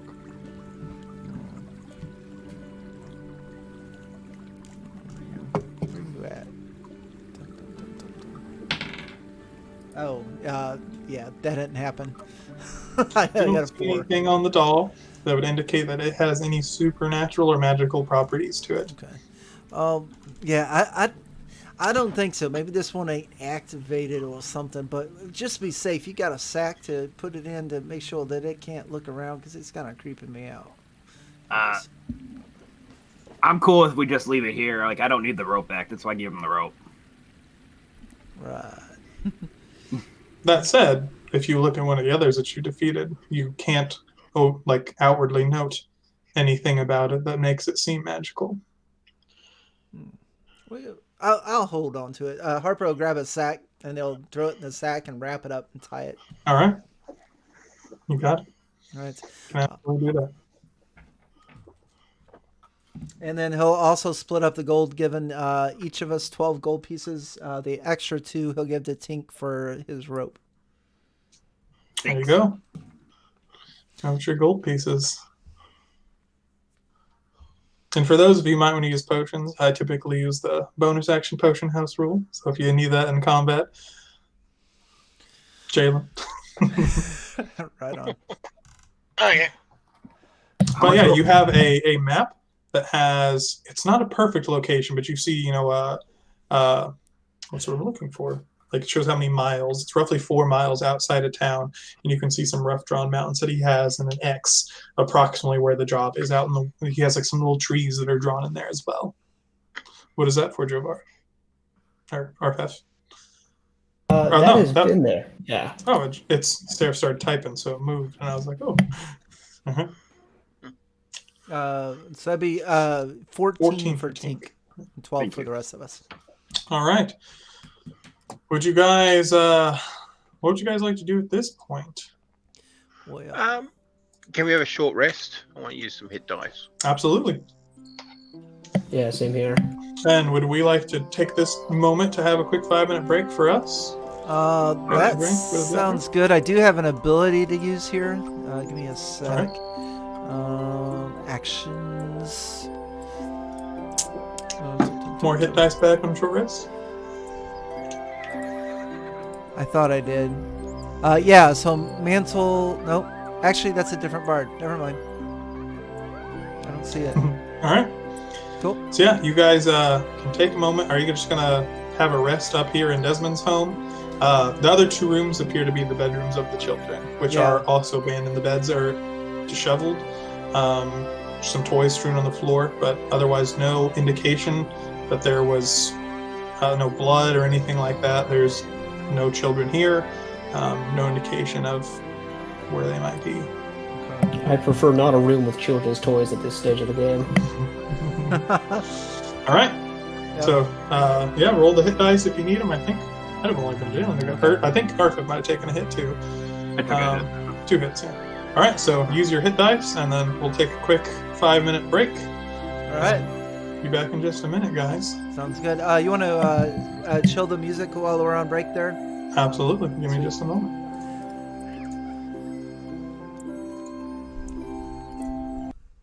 Cool.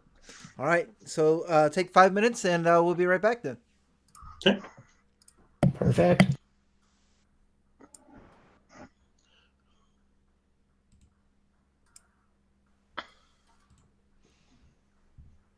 We will be back in 300 seconds. Don't forget to entertain the crowd there. All right. I will be right back, guys. Are our cams still on the screen? Yeah. Unless you hide your cam, they're still on the screen. And like through the entire Roll20, thing, Foerick, your screen was covered up by the subscribe button. There's an extension for Google Chrome Yeah. that will allow you to roll all your D&D Beyond stuff in Roll20. Really? Yes, it's called Beyond 20. Wow. That's what I've been using the whole time. I'm trying to figure it out. Like I just realized that I didn't have a I'm supposed to have a steel defender. Just like a mechanical pet. Nice. Okay. So that's cool. So it's just a Chrome extension, you said? Yes, sir. D&D Beyond Chrome extension. It's called Beyond 20. Beyond 20. We'll entertain here while we're doing this. I was waylagged on the stream, which is why I thought you weren't showing the Roll20 page. You were waylaid. What's that mean? Yeah. I was waylagged. Oh, I don't know what that means. I was looking at the first 5 minutes when we were actually 30 minutes in. Oh. Nice. And good to everybody in the stream, too. Thanks for hanging out, everyone. Appreciate it.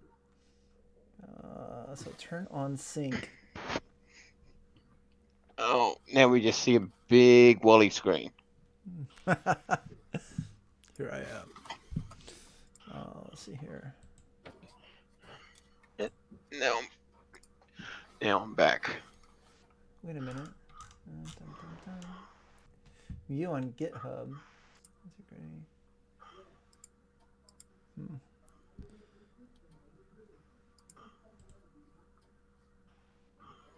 All right.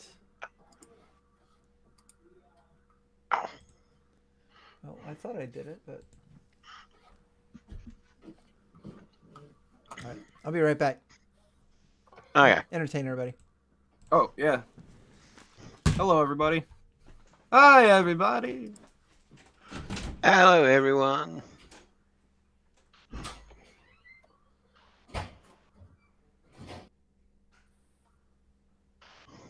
So the other day I was walking along the road, and probably should have left the music on for this. and I saw a hole, and so bent over to have a look, and a 20-cent piece fell out of my pocket and went in the hole. And I'm looking down at the 20-cent piece, deep down the hole, and went, oh well. And Absolutely. so a friend, he was he looked down as well, and he says, "What are you going to do?" I says, "Well, I took out my wallet, threw down a $10 note." And he says, "What did you do that for?" I said, "Well, that's because I wasn't going down for just 20 cents, was I?" So Steven, I realized that I'm supposed to have a steel defender. What's that do? It is essentially like a companion. I posted it in the Discord. Oh boy. That changes things. A little bit, yeah. Got a robot? Yeah. Could be a walking Can cannon. just be like my have be in my backpack right now? Yeah. Like he is the backpack, and then we just pop him off and.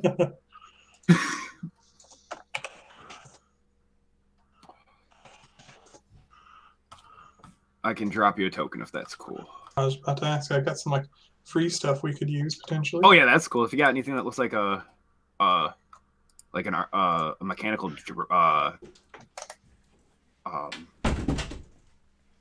what's the name of the monster? It'd be like a mechanical dragon if you did. Mm. Because I think I've got a WotC one I can use. Okay, so after I put that extension in... Oh, I see it down in the corner. I'm going to share my screen. So there's like this little B button. Yeah. Whoa. So does it pull my character in or no? So if you hit all I did was just say okay, and then you go to D&D Beyond. Mm-hmm. So go to your character there. Yeah. And then as you hover over things, you'll see that B dice. Mm-hmm. And you can click it and it'll roll. You might have to like click on different Oh, files so it can see your stuff. interesting. Okay. I'll have to mess around with that. I won't do that today, but cool.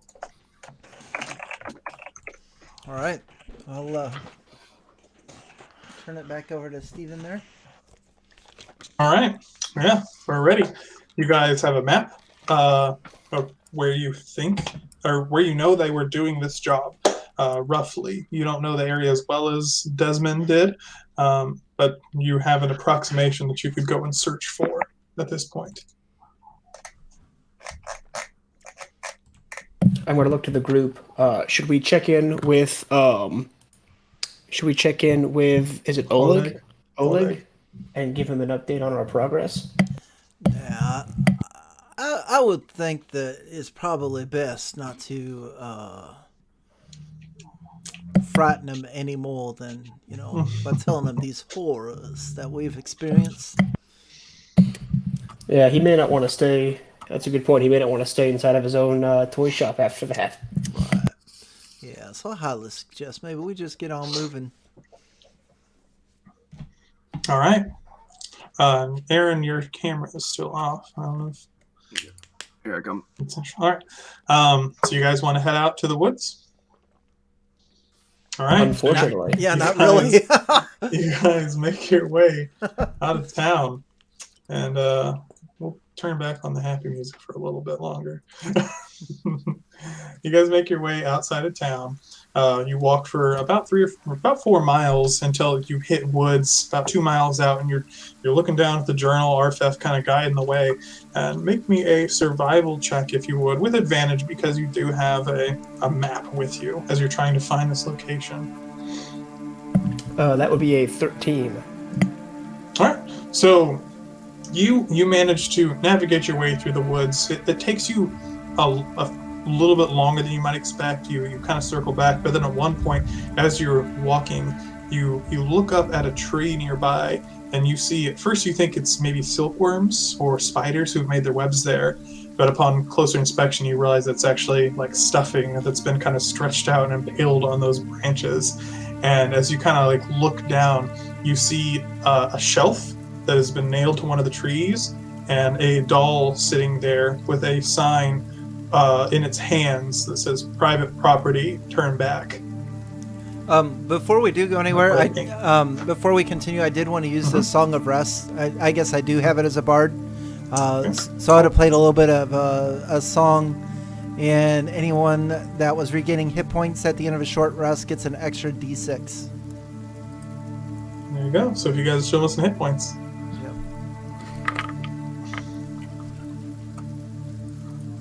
Is that like temporary hit points, or is that... No, that's permanent. It says, see, anyone, if you or any friendly creatures who can hear your performance regain hit points at the end of the short rest by spending one or more hit die, each of those creatures regain an extra D6. So if you spend hit die, then you get an extra D6. Oh, nice. Very nice indeed. Cool. Means I need to use the 1 hit dice, not both.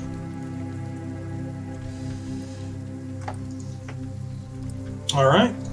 Matt, So yeah, you see that sign. all right. You continue on that path. I do, and I will look at my comrades and then look at that doll, and kind of give like just a be on the alert sign to them. And once again, this one is incredibly lifelike. It's the uncanny valley. That's the word I was looking for. Thank you, my wife. That it's just like it teeters on realism with this doll. Like it almost looks like a little girl sitting on that shelf when you first see it, like, whoa. And then you realize that this is a fake, just a craft, holding that sign, just staring at you with a smile on its face. So you continue on your way. You like make your way through the woods. You see another area with what looks to be a picnic set out with 2 dolls sitting there with like a tea kettle in between them, and another little sign propped up that says "Turn back, you have been warned." It is clear this guy does not want us to make it to his toy shop. But they're just sitting there, like motionless, looking straight ahead. Little boy and little girl. And up in the distance, as you see that, you can make out a building in this forest, a shed, maybe 15 feet wide, scattered amongst the trees.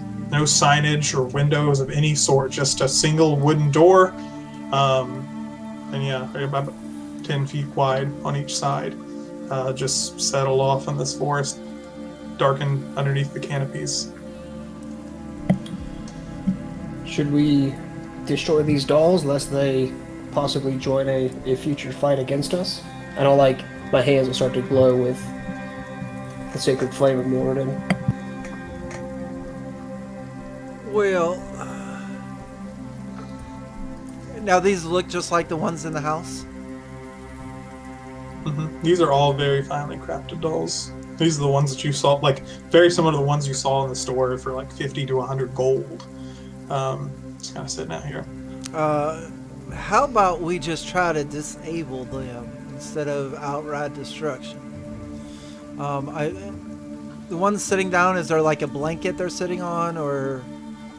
Yeah, there's like a little blanket sprawled out. There's like a tea set, Okay. like 2 saucers, 2 cups, and a tea kettle, Okay. and then a little boy and little girl doll. Right. How about this? I got a little bit of rope. We could roll them up like inside the blanket and tie it up with the rope. And maybe hang that aloft from the tree and... The dolls don't seem to struggle as you take the blanket and kind of curled in on them. All right. I, for one, feel better. Yeah. Yep. So that's String what them we'll up. All right. Good. You don't face any resistance from these dolls. do. Yep. And Harper will look back at the 3 of you. Got my crossbow out. Just one place left to go, and I've got my shield and my warhammer. All There's right. now a mechanical dragon following behind me. There it is. There you go. He didn't know he needed to bust it out in town and raises questions, you know. Good plan. All right. So you guys make your way over to the shed. You find a shed with a padlock on the front of it. Wonder if it's busted. It must be. It must be broken. Another broken one. Oh, blooming heck. Would you like to attempt to pick this lock as well? It seems to be a little more frustrating than the others. It's broken a little bit worse. You don't seem to be able to repair it, unfortunately. But yeah, it's just a plain wooden door with this padlock latched on the front of it. Well, Can I attempt again, or is it? Usually when it's like a thieves' tool check, I just say like you've done the best that you can with this particular lock. Arphef, how's that hammer of yours looking? I will put away my shield and two-hand this one and say, just give me the word, and I'll lift it up. I'll say go ahead and make it happen. Yeah, I mean, you're taking a hammer and you're trying to smack the lock. You bring in the hammer down and smash it, and you hit the locking mechanism and it breaks off and clatters to the ground. Makes a decent amount of noise, but like cracks a little bit of the wood, but the door, I mean, obviously is unlocked at this point. I fixed it for you, Jalen. Now you broke the lock even more. And I'll kind of push the door so it swings open. Yeah, and This time with my shield up, sorry. Yeah, and no, you're fine. As you do, you're immediately met with the smell of like blood and sawdust as you open to a small area with a stairwell leading down into darkness. You actually see a little bit of blue light flickering down below, but it ascends for about 20 feet underground. And I will put you guys over here.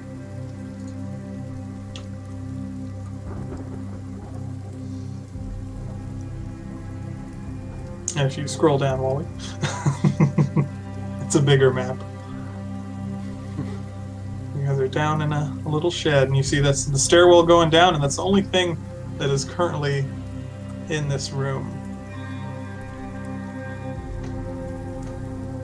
I've made my fair share of questionable decisions before. This is likely to be near the top of them. I say as I begin to go make my way down the stairs. All right, you head down these stairs and into the area beyond. And I am shield and one-handed warhammer. You got it. Oh, hell no. And you make your way as you reach the bottom. I go back up the stairs. Some lights flicker on through the area as like blue torchlight emanates through the room. About 35 feet wide and long, you see a wooden door on the far side. The area is made of fine work stone all along the walls, and just scattered along the outskirts are these mannequins, as far as you can tell.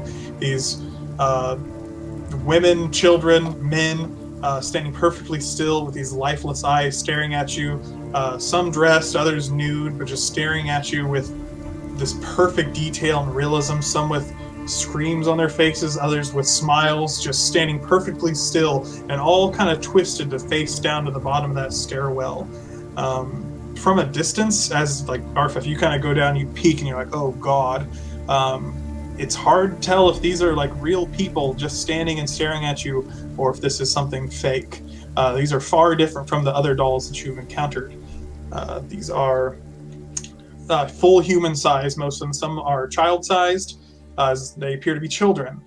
But they are all staring in your direction. And like I said, you can see a door across the room. And at this point, we'll go back to the spooky music. That was spooky music. I don't like this one bit. What do you see up there, Arphef? Is it all clear to come down? I'd say the exact opposite. Picture your worst nightmare and then times it by 100. Or by, I'll count these by... You guys have fought the hag. This is nothing. Right? Oh yeah, nothing. It's quite the collection of dolls down here, guys. Oh, I've got it. No cheating, Wally. Well, yeah, Harper's gonna go down the stairs. He's got to take a look at this.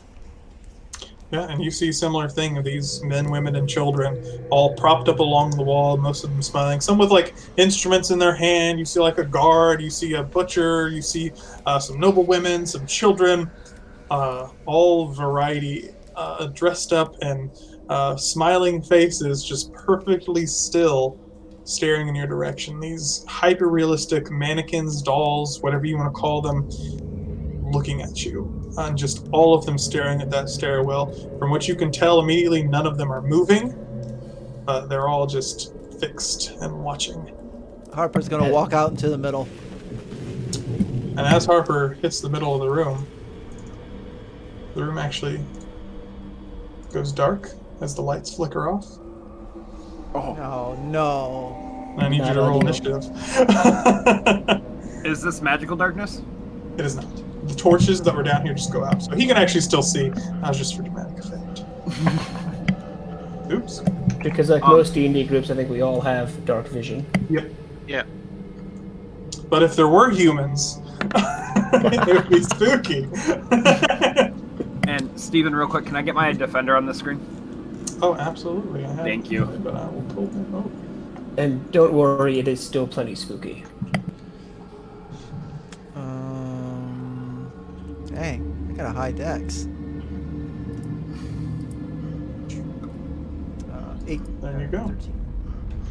Thank you. Let me roll for these guys. And he moves on my initiative and at the end of me.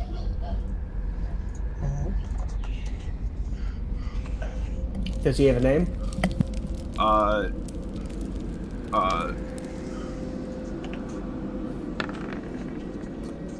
It's just dragon. It's an acronym using dragon.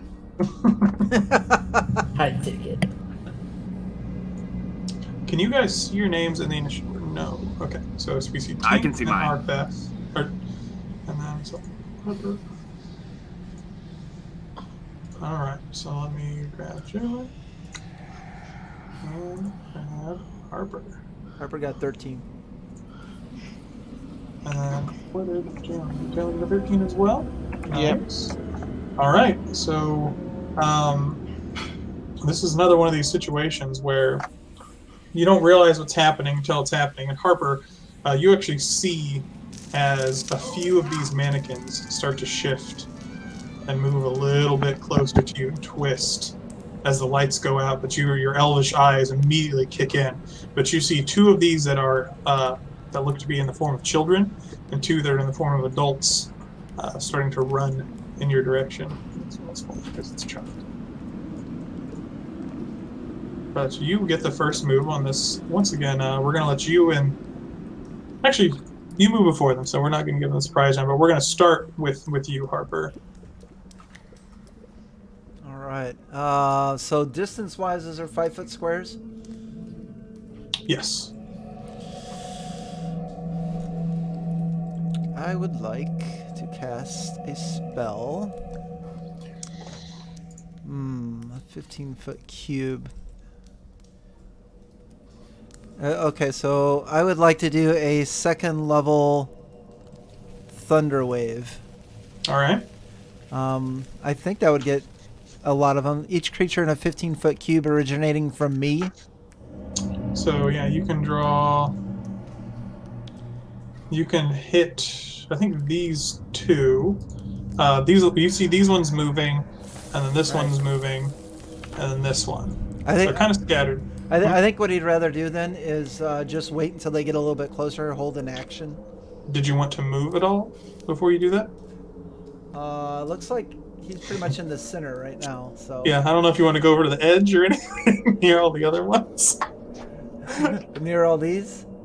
Might give you better coverage. That's a good idea. Yeah, we'll move over this way. So that's fine. Yeah, we'll move right there and we'll hold action for a thunder wave. All right. And this one is going to run over this little child and this little child. Just let me know when you'd like to use your action, because they're running at you aggressively. We'll go ahead and blast them. All right. So what do they need to make? Actually, instead of the second level spell, I wanna do first level thunder wave. So that is a 13 con.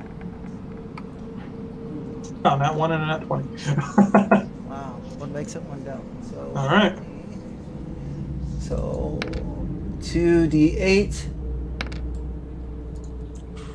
So what's that? 7 and 5 is 12. So 12 to the one that made it, and 6 to the other. Okay.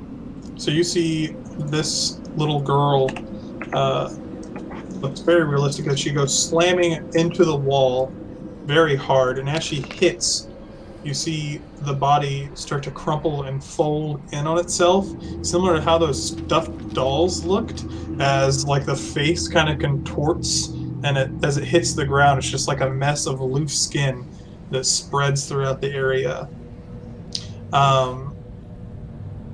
Its stitching starts to pop, but so it's kind of like a lump on the floor at this point, falling apart at the seams, but it's still trying to crawl over to you.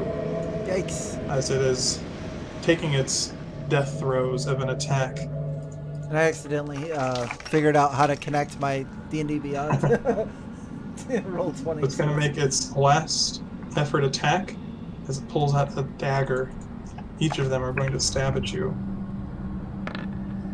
Oh my god. That's a hit. Are they both hits? Yeah, armor class 15. Okay.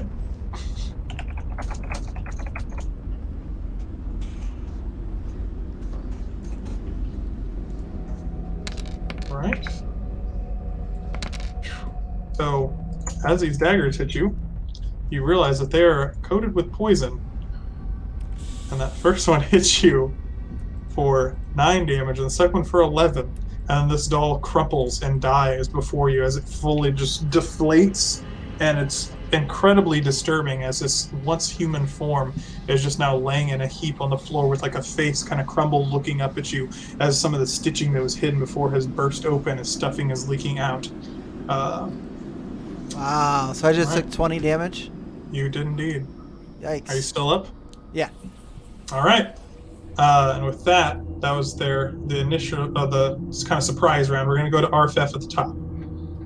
As you hear Harper give a cry out in pain, I imagine, Yes. as these two mannequins run over in his direction, daggers like pulled out from under, from hidden compartments of some sort, and stab at him. And then one crumples to the ground after a very, very loud explosive blast rings through the area, and you can hear some of the stone like crumbles to the ground. A few of these other dolls are probably like, smashed into the wall and crumbled to the floor. From what I can tell, it's just 3 dolls in total that have moved. 3 have only moved so far, or 4, but one's down. Oh, is that 4th one on the far left wall? Okay. Yeah, this guy right here. Cool. I see that, yeah. They've started taking steps towards Harper when he entered the center of the room.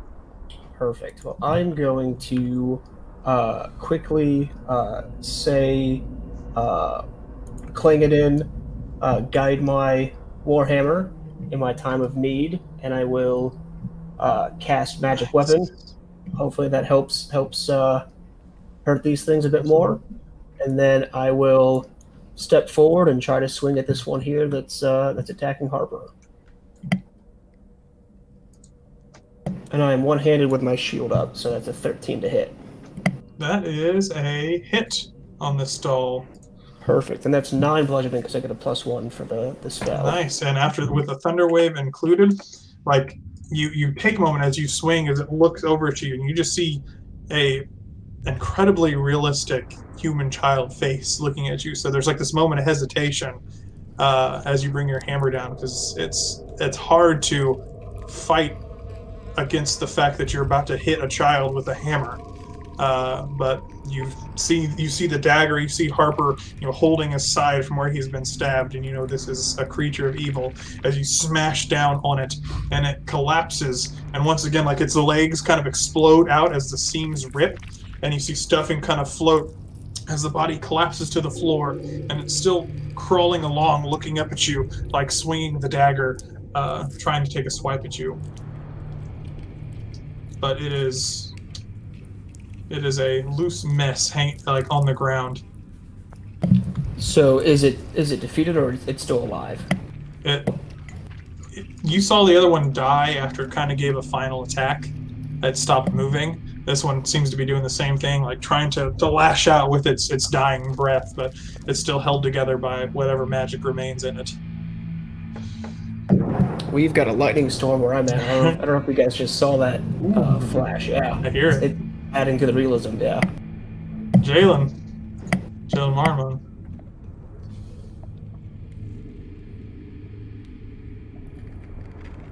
I think you're muted. You're muted? I'm going to move to there. Yep. You see this child on the ground. And give it a bit of a love tap. Okay, it is prone.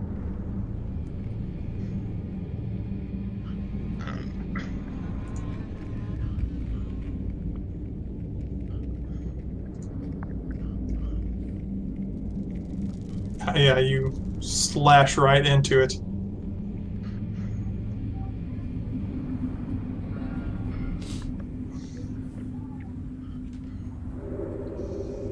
And yeah, whatever energy was left in it, it's trying to make that last desperate attack. That life ceases as you drive your rapier down into it and slice through, pierce into the magics, and it just falls limp on the floor. Once again, like the face just kind of deflates and it looks like a terrifying real mask of human flesh staring up at you. You can still see like these eyes staring out, unblinking, as this child has deflated on the floor effectively. Alright, and then I'm going to move to there. Next to Harper. Yeah. And speaking of which, it is Harper's turn now. Nice. Yeah. So you said we could use a healing potion as a bonus action? Absolutely. You gonna take advantage of that? So, yeah. So 7 hit points. bonus action for There you 7. And seeing that his comrades are coming down to join him, can he get to here? So Yeah. That'd still be within a 15-foot Oh, yeah. cube, right? And he wants to second level Thunderwave. Just blast everything in this area. Yeah. Oh yeah. Done with Okay. this shit. Let's see here. So, spells. We're gonna go Thunder Wave, second level. Oops.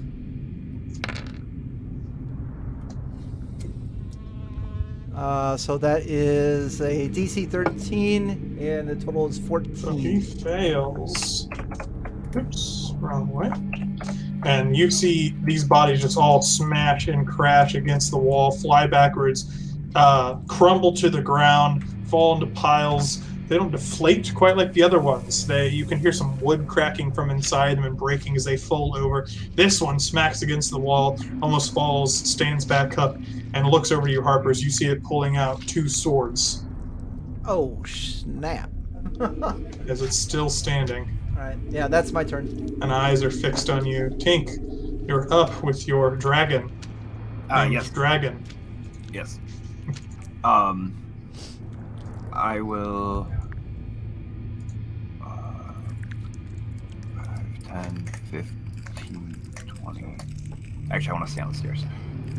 So I want to get there, and then if I can.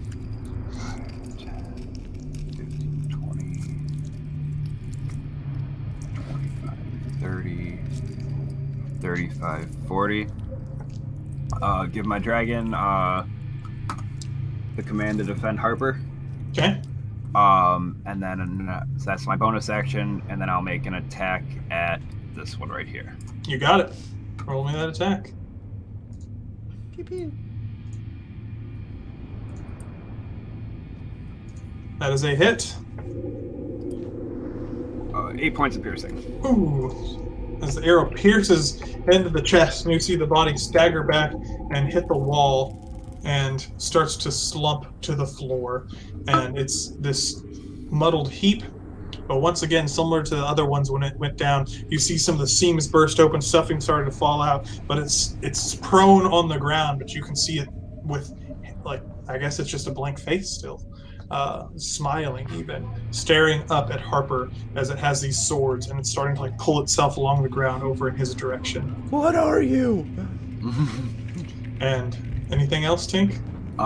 That is my turn. All right, it's going to start crawling over to Harper. Would you like to make an attack with your dragon? Is that what it can do?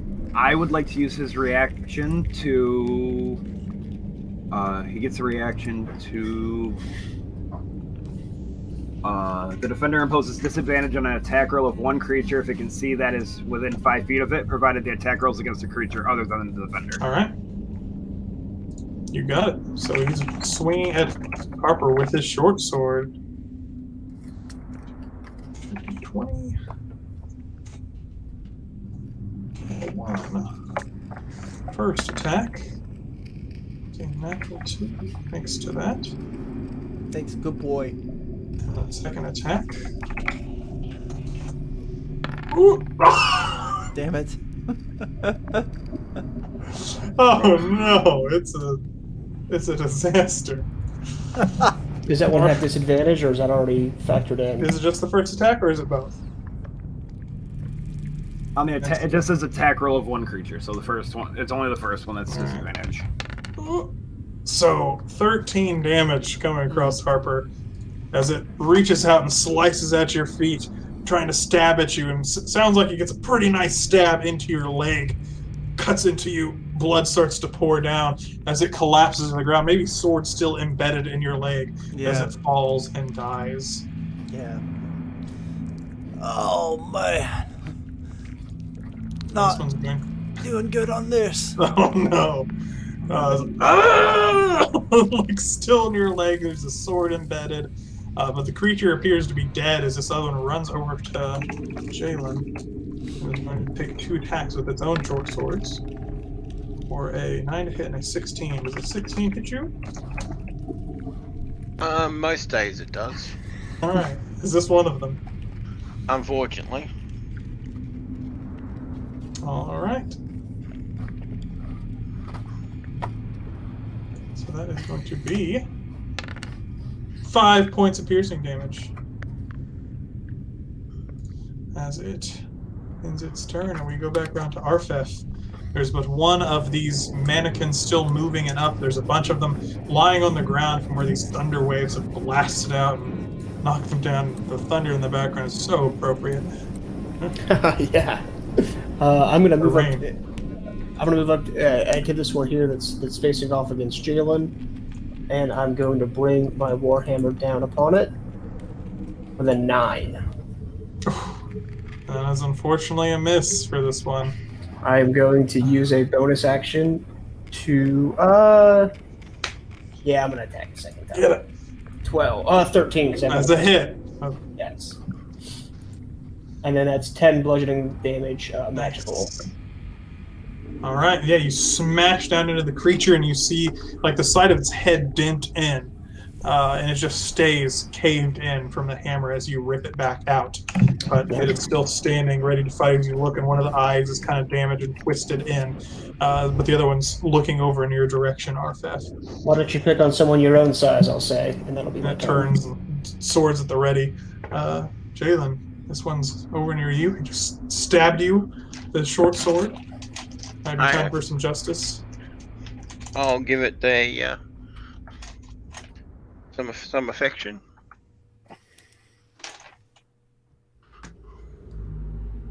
That is a hit. Ah, it didn't even keep the best one, did it? Huh. Oh, Oh, you did KL one. Yeah, I did Okay. the same command you did. Yeah. I was using your command, I thought. Yep. I had this. That's okay. Yep, still a hit. Ah, disadvantage. Yeah. Okay. Well, regardless, still hit. Yeah.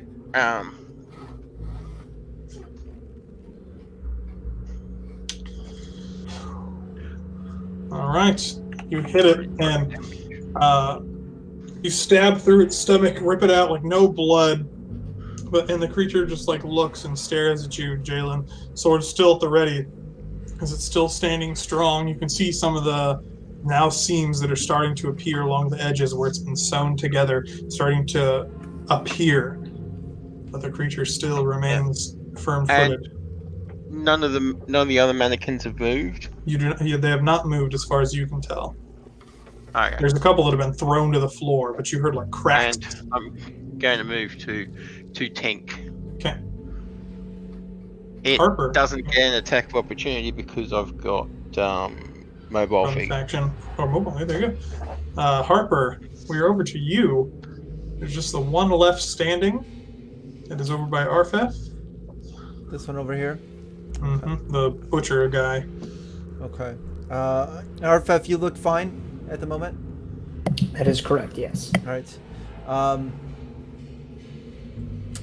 going to use movement to come over to this door and see if it's locked. It is actually not. All Are you right. going to open the door? No, but I am going to cast Vicious Mockery at the thing. So that is a DC 13 save.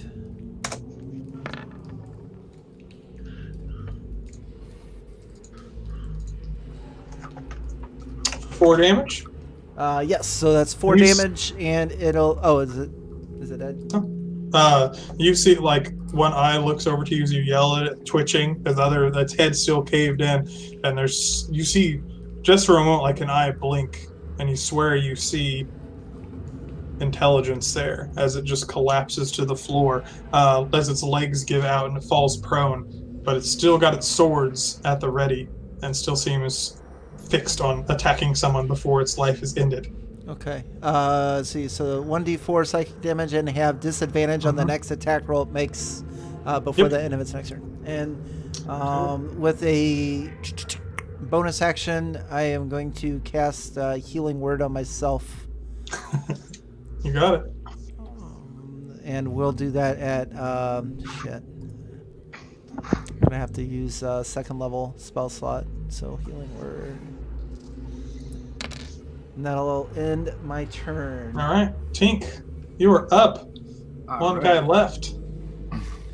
That's this guy right here? And he's falling apart. You've seen the seams rupture open. He's making his last-ditch efforts to fight. Cool. I will use my bonus action to command my Drake to go there, just in case, and I will make an attack at it with my crossbow.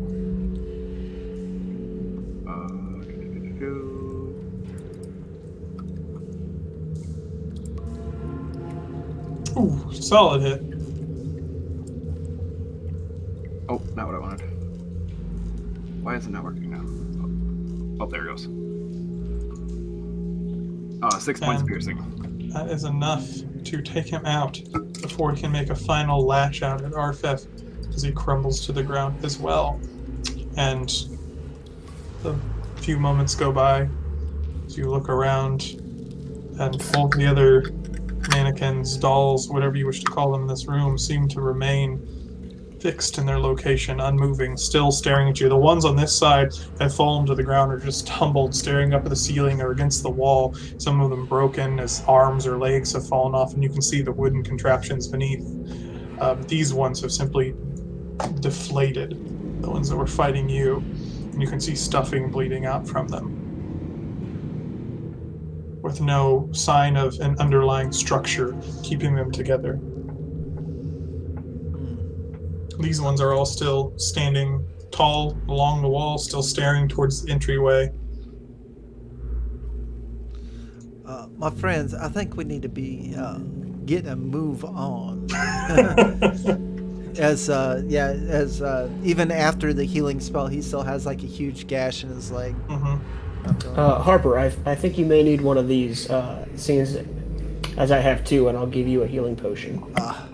I think Harper had 2 healing potions as well, or did you use yours in the last campaign? I don't remember if I did or not. I'm going to say I didn't. All right. But I'll leave that up to you if you like. Maybe he used one trying to drink through his broken jaw. That's right. Yeah, I wouldn't have been able to because my jaw was broke. All right. My friend, I have one of these left out of the graciousness of the DM looking upon us. So but don't go too far with that because I may need it at some point. We could watch the video. We've got the tape. But... That's okay. Show us the tape. Well, we can know if he's cheating at a later date. That's right.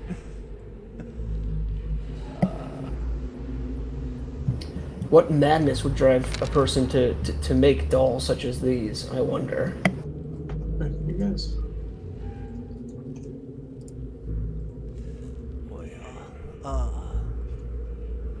I don't even want to think about that, honestly.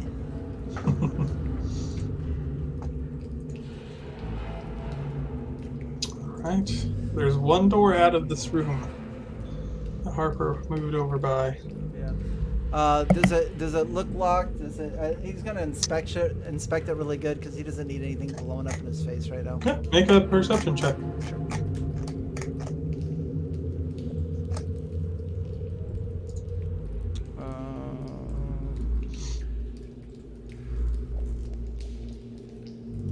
Hold on.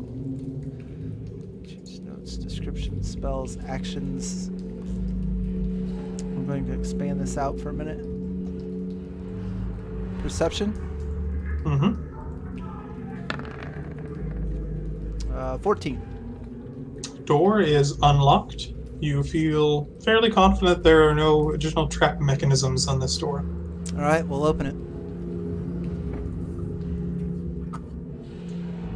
All right, and you reveal the room beyond.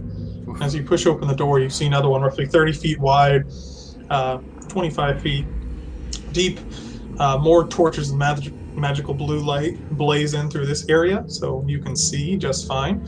Unlike the previous room, there's still dolls in here. There's more of these mannequins spread out through the room, but there's also scattered amongst them some of those dolls that you saw earlier. Some very finely carved, some a little rougher around the edges, like those overstuffed ones that you saw back at Desmond's house.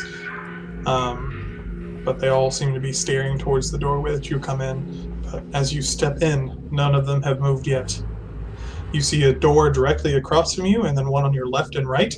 They each have signs next to them. From this distance, you can make out the one on the left, which is over here, says the Failed Experiments Room. This one says the Workshop, and this one says the Disassembly Room.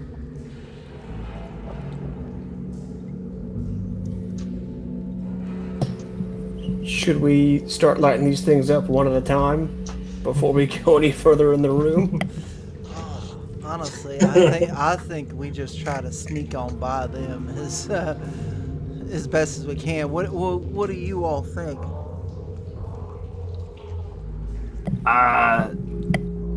Let's just put them down. Yeah, I would cast Sacred Flame at the one, I would say the one on the right in that corner. Here? No, the one nearest to me. Alright, yeah. You shoot a Sacred Flame in this direction, you see the doll like give a jolt as its body hits and just kind of slumps and like hits the wall, and you see it very stiffly like slide down a little ways before it gets lodged, just stuck with one foot on the floor, one arm tilted, body doesn't move. Well, that one wasn't a threat, and I'll light up the next one just above it. Yep, and it's another small doll, and you hit it, and body jolts as it gets hit by this radiant energy that surges down, and the body goes limp once again as it slumps over and kind of tilts over, falls over on its side. It does seem like some of these aren't coming to life there, Arphef. Now, you hit the wrong one. That might trigger them all to. You hit these two. Yeah.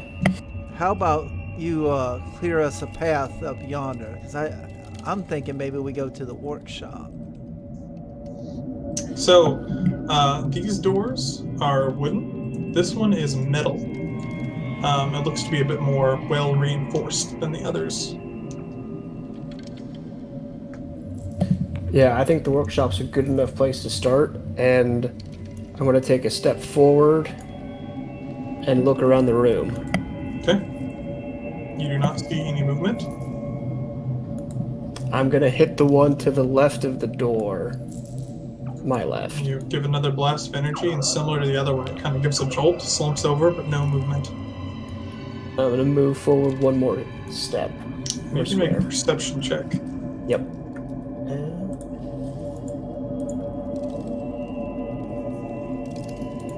There we go. That is a 9. Alright, you do not notice any movement. I am on edge. I will. Great. I'm going to light up the one in Harper, the... would you also make your perception check? I'd love to. You're a little higher DC, but... Let's see what you got. 16. You hear some sort of sound coming That from was this... persuasion. Oh, was it persuasion? Oh. Oh, it was Same persuasion. bonus? Different bonus. Hold on. Yeah, it's the same bonus. Oh, okay. Then if it's... You hear some sort of sound coming from this door. What's it sound like? I'll call out to Arphef and say, hold on, friend. I'm hearing something. I'll stop in my tracks. Very muffled, like moans, almost. Does that sound like somebody in distress, or does it sound more like creepy shit? You think it sounds like someone in distress. Change of plans, my friend. We may need to head on over to the disassembly area. Not a place I thought I'd be going this morning when I first woke up. And before I do, I'm going to cast Sacred Flame at that one on the left of that door.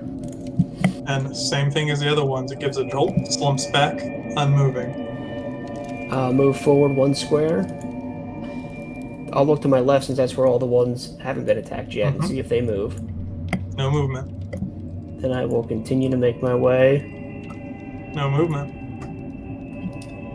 I will check for a lock. The door appears to be unlocked. I'll look back at my friends. I've got my shield up in front of me. And then I will push open the door. All right.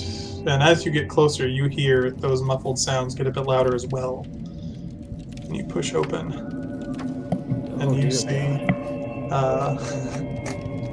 see a slaughterhouse, to be frank, as you open the door. The smell of blood that you've had since you entered this place is much, much stronger as it hits you. You see a table sprawling through the whole center of the area, covered with all kinds of instruments to slice and dice people. Next to that, there's a bench or a table with a man strapped to it. There's like a cloth gag in his mouth. He's got like a blanket that's covering the bottom half of his body, and you can see him. He's smacking his head against the wood, and you can hear like a light knocking, and then the as he's looking over at you. And you recall, Arphef, as you look at him, as he looks over you, wide eyes, bloodshot, just staring at you. Back in the house, when you opened the wardrobe, and there was a picture that had been shoved down to the bottom. This is Desmond, laying on this table. And you can see across the way there's barrels that are filled with viscera, and there's some cages on the left side of the room that are currently empty, but blood stains all along the floor. There's flies buzzing through the room.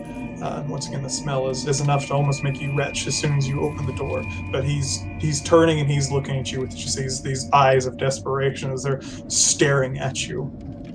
I'll kind of give a cough by Morden's beard, and I'll take just a step forward, and I'll kind of scan the whole room, looking for any dolls hiding under tables or anywhere else. A quick scan of the room.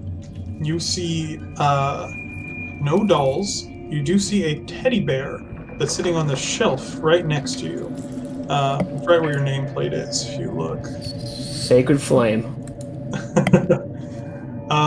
The teddy bear gives a jolt and falls to the ground, and you hear a little clink as it does so. I'll take another step and say, when this is over, I'm not taking any dolls from the brother either. And as it hits the ground, you can see on the back of it, there is a key ring. Ooh, I will take that and just attach it from the bear. Mm-hmm. Yep, it has like a big pink heart on its chest. And as you go and grab it, you just hear it say, "I love you." Another Sacred Flame. As it gives a spasm, "I love you." It cuts out, and you can see like some little fried circuitry, and Desmond still just staring over at you.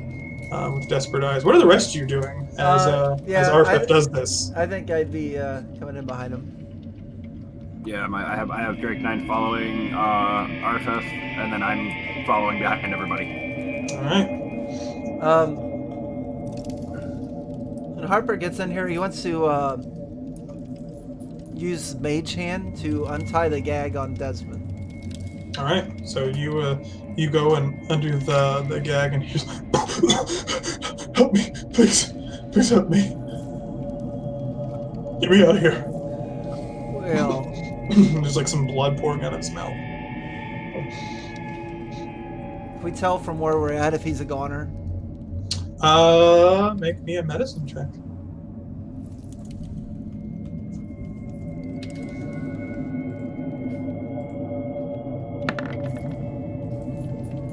He still seems to be all right. You're not sure what's going on beneath the blanket. He seems to be still tied down to this board. So you can just kind of see like from his elbow and shoulders up, as well as his head. He had that gag, but he's just like looking over. He's, please, before he comes back. Harper's going to take the Mage Hand and then move the blanket off. And as you do, you see as you pull down, one of his arms is instead a blade about 18 inches long, where right at the elbow where it's fixed, it has been replaced with a weapon. The other is just kind of capped with a steel plate, and you see like a socket there. And you notice on the table nearby is a like wooden arm that seems like it would pop right onto that.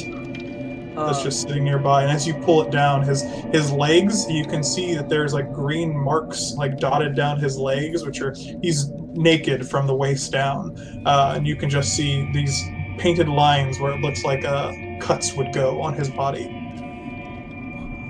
Friend, don't you worry. We're going to help you out. And he's going to turn around to the rest of the crew. Arphef, how about a quick prayer for this man? Tink, you want to lock and load that crossbow? On it. That's my Indeed, secret heart. I'll move around this table to get there so I can undo the straps or cut through the straps. Whoa, friend, what are you doing? Make me a perception check as you approach him, Arphef. Well, we need to put this man out of his misery. You say it out loud? He's like, please don't kill me. I don't want to die. Friend, you are already 20 feet in the grave now. No, please. He killed my family. He needs to pay. We'll take care of that for you, but Arphef, you notice that there is a notable scar across the back of his head that's been mostly concealed by like kind of bloody matted hair, but you can just make it out where it's been restitched. Take.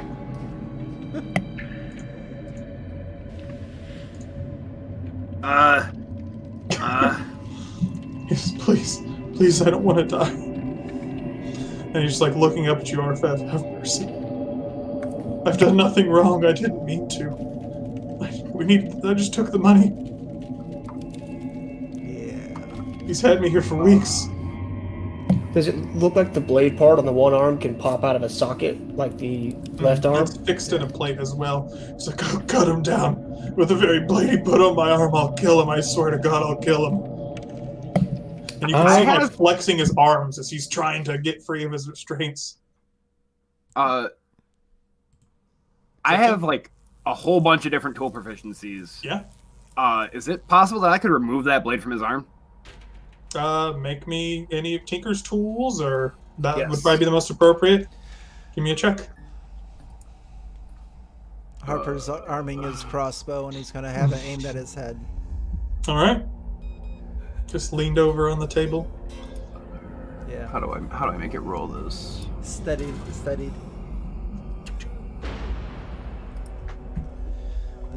This is a mistake, my friends. We need to Please, don't let me die here. take Mage Hand and move that gag back over his mouth. Screaming, like looking at you, tears welling again in his eyes as he stares. And yeah, make Tinkers with intelligence. I think it would probably be maybe Dex to see if you can move over. You'll need to get pretty close to him to examine the mechanism. I can't figure out how to actually make that roll through D&D Beyond, so I'll do a slash roll 1d20 plus intelligence is +4,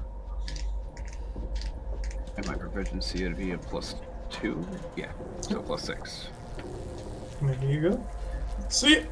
Oh yeah. So you move over and you look at him. You have the blanket pulled back. You can see his arms strapped down in two different places, and you look at the plate where there's just like an intricate set of metal pins that you could twist and pop it out and like take it off.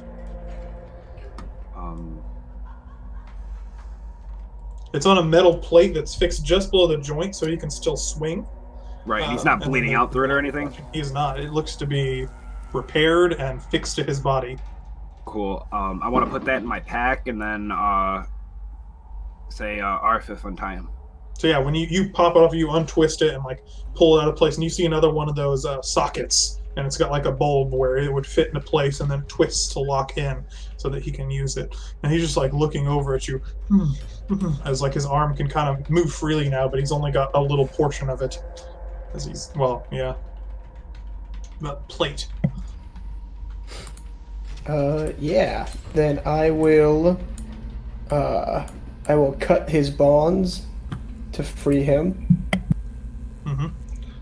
Are you gonna remove the gag from his mouth, or are you just? Oh, I forgot. He yeah. I won't hurt you, I promise. Get I just need me, revenge. Can we? Hmm? Can we tell if he's sincere? Make me an insight check. Anyone? Yeah, anyone who wants to see if that's a sincere statement. Oh my gosh.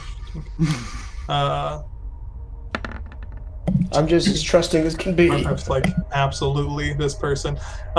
Dirty He 20. seems sincere. You can see a lot of rage behind his eyes. See tears welling up. He says, "He took my family from me. He took everything. Let me kill him. Please." I am told. I am. As you start to undo him, and his legs, like you undo his arms, and he goes to undo his legs, and you just realize he's got nothing here because you took the sword arm, and then the other arm's just sitting on the table. I'll attach his other arm. At You least. like, pop it in place, yeah, and you can pretty easily figure out how it lines up and pop it in place. And he like, looks down, and you see him like flexing the fingers on the hand. He's made me into a monster. He's made you into a masterpiece. Is that what you call this? What those monstrosities are? No. But what you are, you're not like them yet. Can you fix him, Tink? I'm just curious.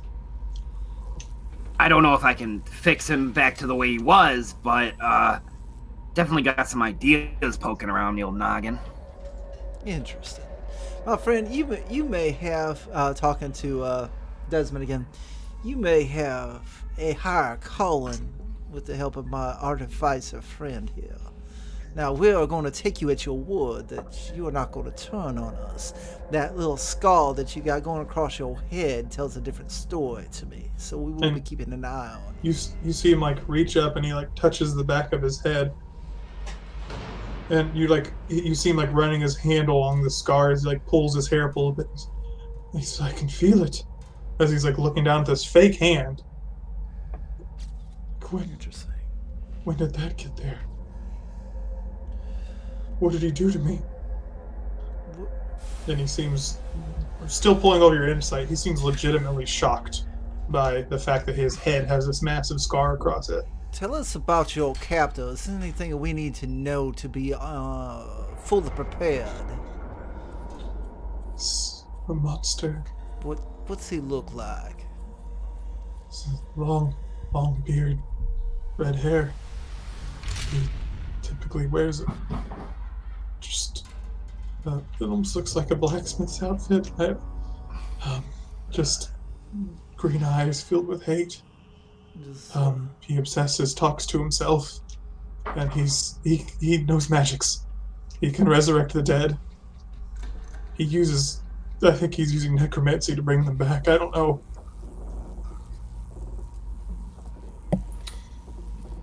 You built this place for him, didn't you? I helped in the construction, yes.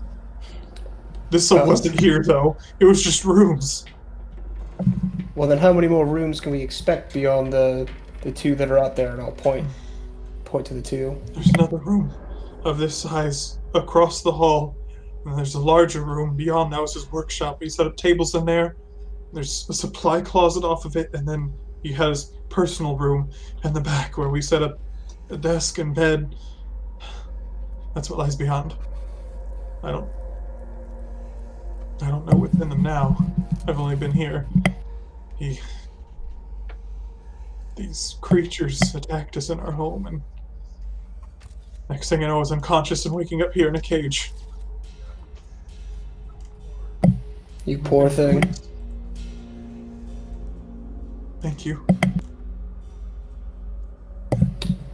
I do think some revenge is in order for you. And you see him like glancing down at the carving tools on the table, like at one of the knives and the saw and the axe. And he kind of looks back over to you. Can I arm myself? I'm thinking that we'll leave the revenge into us. I've got some fears that you may not be fully in control of yourself. I think you can totally inspect the workshop door. What would you like to do with the workshop door? And he looks at you. Go ahead. I'd like to see, because it looks heavier than everything else. I'd like Mhm. to see if there'd be possibly if we could take it off its hinges. Hinges are on the other side. The lock Okay. seems to be far more advanced than any others you've experienced. It would either take some very skilled repairing or a set of keys to get through this door. There would be no smashing down of this door Right. from what you can see.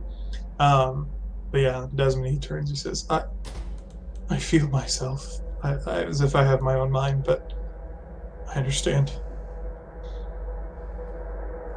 It's up to your judgment there, Arphef. I mean, this gentleman seems true to his word.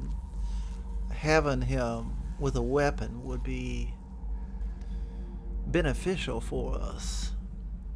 However, if he does turn, it'd be another problem altogether. Did you see any children while you were out there? A little girl, maybe? Brown hair, freckles? And you'd very much recognize that description as one of them that you slayed at the entryway.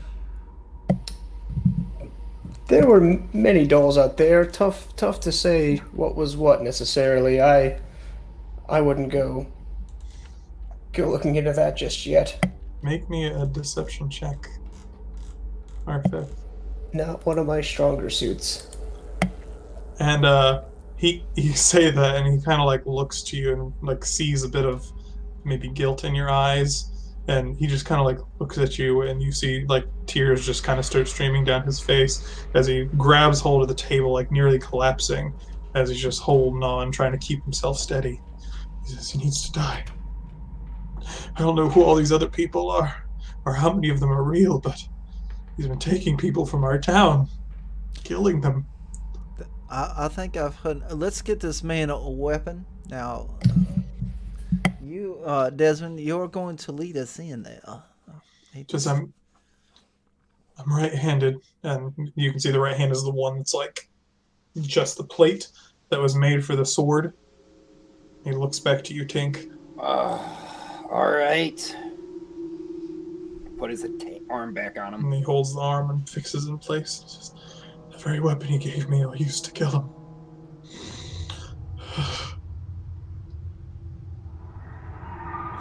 Thank you. Let's go.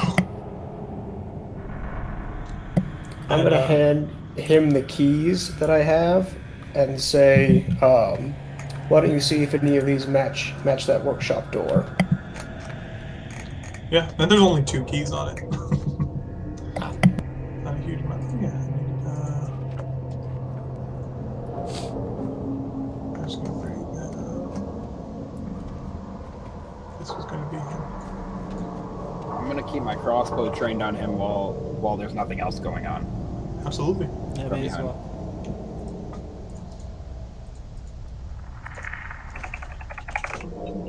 Just make it a little easier. There we go. Okay, and so he walks by and he like looks over at the other room, like sees the failed experiments room. And he's, I don't much care to go in there. You see him go up and he takes the keys and starts fumbling at the lock. And the first one doesn't seem to work, but on the second one it clicks in. Here's a twist and the door like pops open ever so slightly. Do you want me to go in? It is time for your revenge, my friend. And he throws open the door. For justice. There's an accidental extra dragon. Don't worry about that. You see a workshop beyond, far less sinister than the other one that you were just in. A few workbenches scattered throughout the area, each with a different set of tools sitting upon them. Some various covered like flasks and vials here. A sewing station with some bags of stuffing on the floor next to them. There's like a woodworker's station with some carving tools and other small pieces of wood. And then there's a door on the far side of the room that is metal in nature, and then a wooden door off to the left. And Desmond says, "That's the supply room over there. And then that's his quarters. The monster back there." And points to the far door.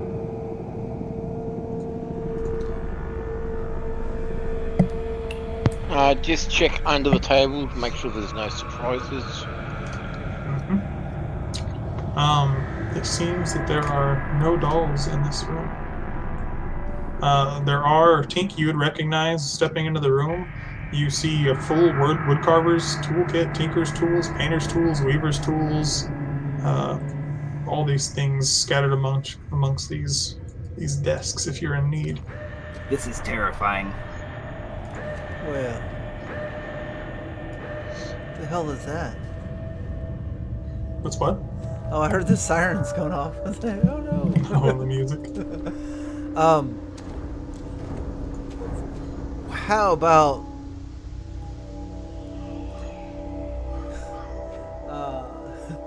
that's right, Matt. Getting close to the flesh golem with the giant sewing pen. Yes. How about we get a plan? Maybe we draw him out and ambush him. What you all thinking?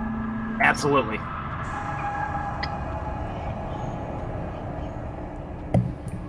Yeah. What is Jalen rolling for?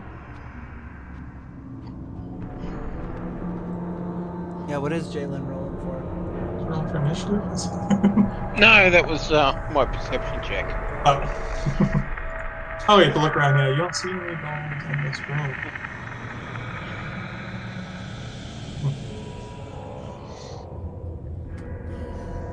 And Desmond steps forward as well. How do you want to lure him?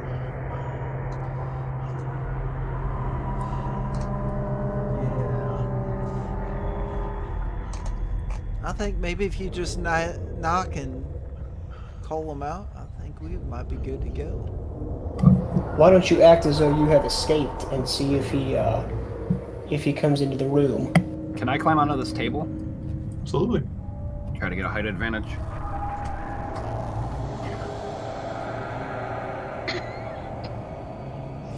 All right then. I'll do my best. And you see him like take a deep breath, and then he like starts pounding on the door with his hand. He says, "Boros, come out, you monster! Come and face me! I'll slaughter you like you did my family!" And just like smashing on the door and like rattling at it as it's clearly locked, and just pounding on the door a few more times. "You coward! I know you're in there." And he kind of like looks left and right and like pounds on the door a few more times with his new fist that makes a resounding bang that's like resonates through the area. And then 5 seconds go by, 10 seconds go by, and you hear a voice on the other side that says, "You've almost reached perfection, but we're not quite there. With a little bit more work, you could be my best one yet. No need for such violence." How does Desmond react to that? He just like stands and steps back. "No! I saw you cut them apart. I'll kill you. I won't become one of your monsters." And he actually starts like shaking, like trying to pull the door off the handle essentially as he's jiggling the knob and trying to pull it open, and starts smashing at it with his sword, just scraping against it. But it doesn't seem like he's going to open it just yet. Jalanmarunmorn whispers to Desmond, well, just says to Desmond, perhaps use the key. You said to lure him out. Is he? Yes. But he's not coming out, so use the key.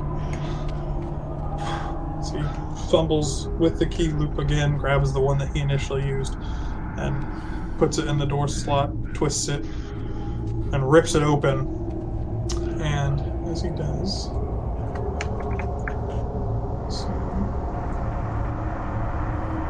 you see to the end. And there is again, standing with staff in hand, right on the other side, a large smile on his face, staring up at Desmond. And you guys can roll for initiative if you like at this point. If you like.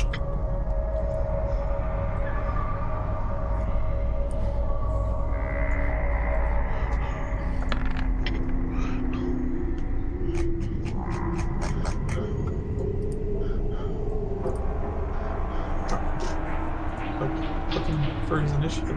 Didn't even actually look.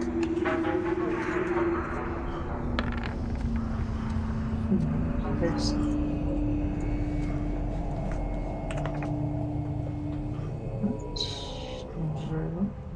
Was a 6. Oof. We're way up there.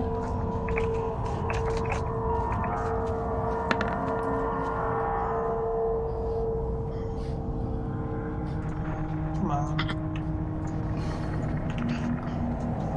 All right.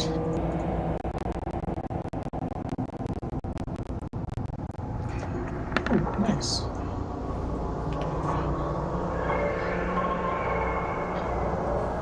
So Desmond, as the door flies open, he takes that blade, like throws it open. You see Warhus, or what you assume it matches the description that you were given, standing just on the other side of the door. And as you see Desmond reach his sword up and go to stab him, he just freezes in place right before he does so. He's like, "That's not your job here. You kill them." And he gives a little wave of the hand as Desmond like turns. You see he's like trying to resist as he turns around to face you. And he's gonna charge as he looks over at Harper. Attack. Oh man.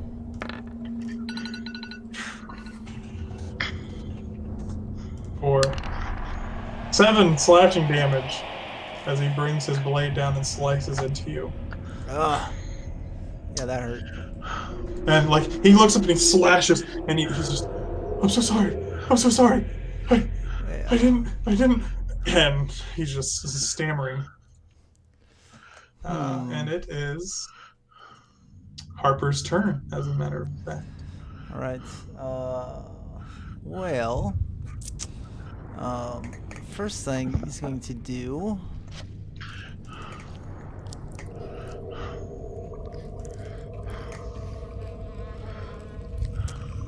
is cast Mantle of or not cast, but use a bonus action for Mantle of Inspiration.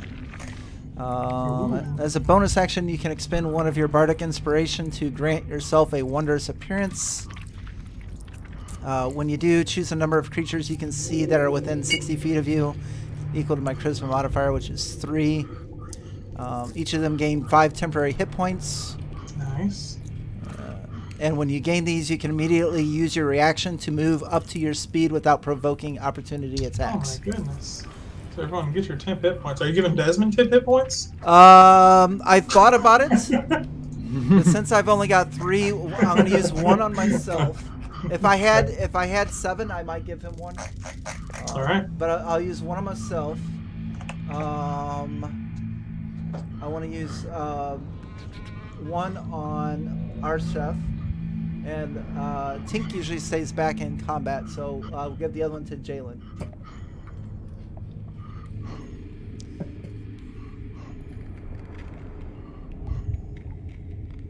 I'm going to dash or move across the room as part of that reaction. Yep, and I'm going to move across the room this way. All right. Without provoking the opportunity. And then I'd like to use my action to use my magic initiate feat to cast Bless. Nice. And with Bless, I can I will hold concentration, and I think I can get 3. Yeah.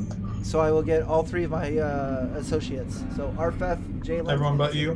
Everyone but me. Yep. Alright. I'm going to give you guys some little wings to help you remember. Alright. That will, I don't think I moved enough. I want to move all the way You've back only here. moved 20 feet. Alright. After Harper, it is Tink's turn. All right. Desmond just ran out and stabbed Harper, and you see this this man standing in the doorway. Got a staff in hand. What would you like to do? Can my companion go over this table? Yeah. Okay. 5, 10, 15, 20, 25, 30, 35, 40. And then I want to take a shot at this guy if the door's still open. Absolutely. By chance, do I have an advantage for being up higher?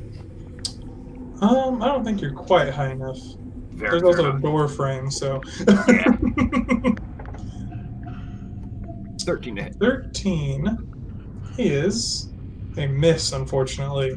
As you see, actually, did you forget about your what? D4 to your attack roll? Bless. Oh, yeah. And actually. With the bless? Mm-hmm. D $sign. Money, money, One. money. All right, that's actually a hit. Ooh. Thank you, Harper. All right. 8 points of piercing damage.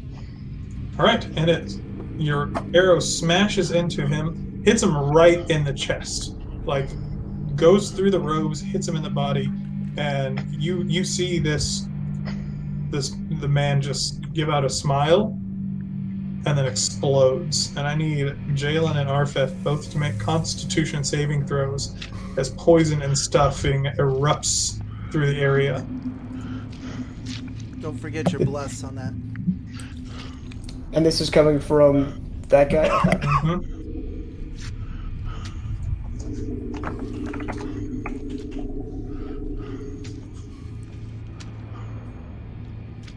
That would be a 12. That is DC 12. Nice. So on a fail, you take 9 poison damage. On a success, you take 4. So Jalen, make your save 2 and get a chance.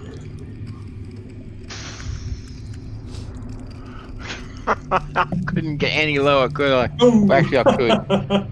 You take 9 poison damage. Oh, that's what the Right. D4. Oh my. Since I've got resistance, do I take half of a halved damage You to do. poison? Okay, cool. All right. You hear some scrambling around inside the next room. As you see a little doll run across the front of it, holding a needle in hand. And then you see Arphef, you see a figure appear towards the back of the room that looks exactly like the man that just exploded and fell to the ground, as he holds up a staff. And I need you to make a wisdom saving throw as he holds a hand in your direction.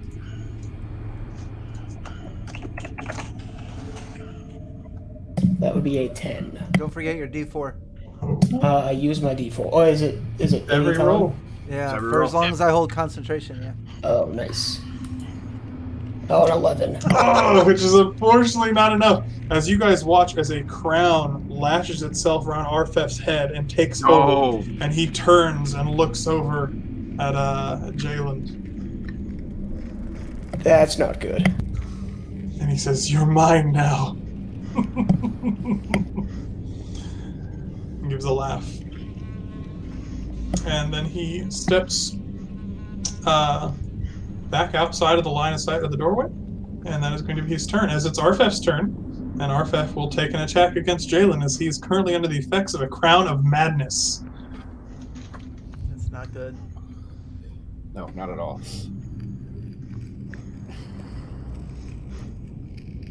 I feel like that nat 1 is me internally resisting this. Absolutely. You like turn, but you do get a plus D4.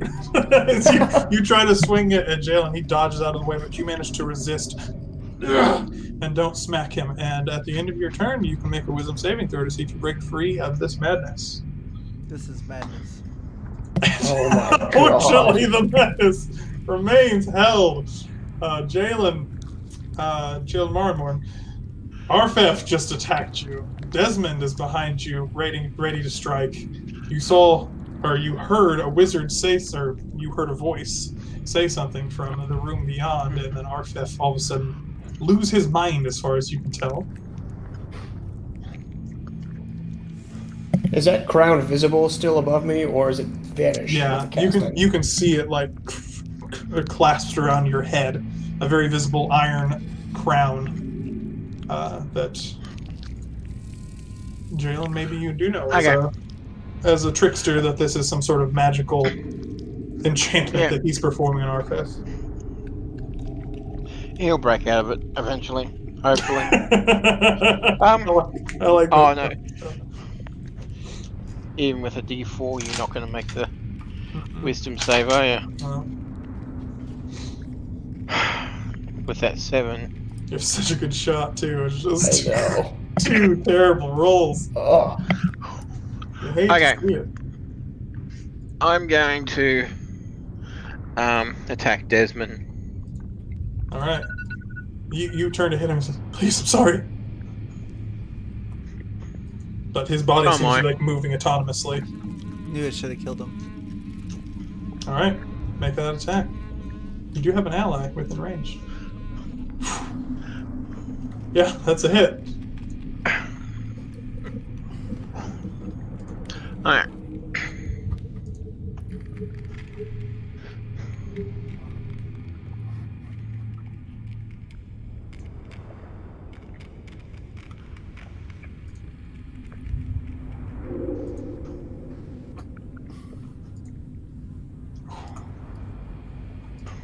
All right. You stab through him with your rapier. Poor damage roll, but he is just an ordinary dude. And so he like looks up at you. He says, "Please just make sure you kill him." Don't let We him will. go." Sorry. And he just collapses against the wall, and yeah, you see blood pouring out of him. He is still flesh and blood at this point, as he collapses to the ground, bleeding out. Potion of healing is 1d4 plus 2, isn't it? It is actually. If you're in D&D Beyond, you your can death saves. roll it. All right. Is it 1d4 or 1d8? It was. Oh man, it's been forever. Potion of healing is 2d4 plus 2. Oh, okay. All right. Desmond is bleeding out. Harper, you're up. And don't forget, you still have 5 temporary hit points too. Oh yeah.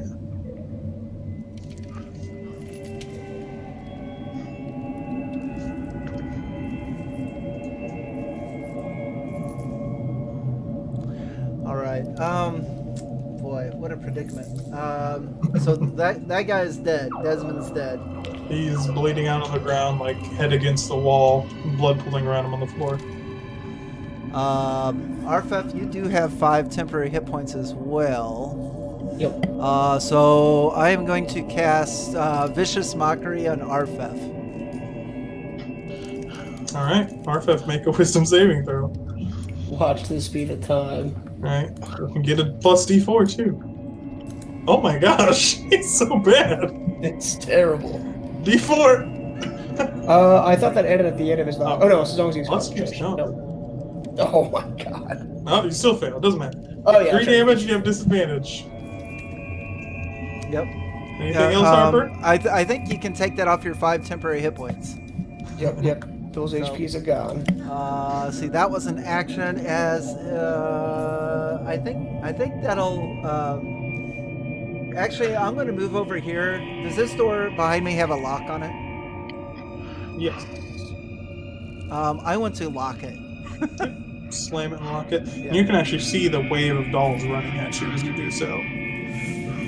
I'm sorry. Would be appropriate. Alright, you slam the door and lock it. Yeah, and my Tink, you are up, my friend. All right. So we're gonna go 5, 10, 15, 20, 25, 30. Alright, you walk in the doorway, and these 2 dolls are going to take their reactions to stab at you.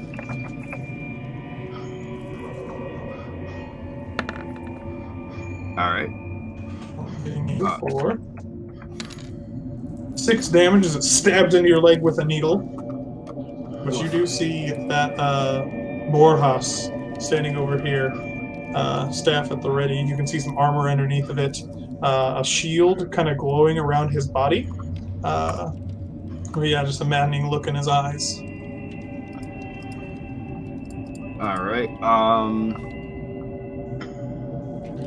I am going to. What am I looking for?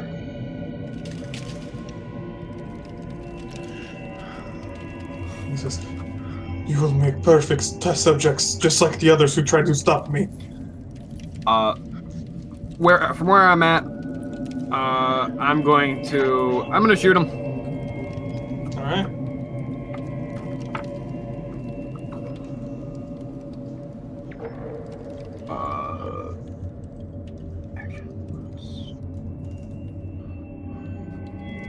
That is a hit, even without your blessing. Oh, wrong way. 8 points of piercing damage. Yeah, as it hits into him. And he will need to make a concentration check.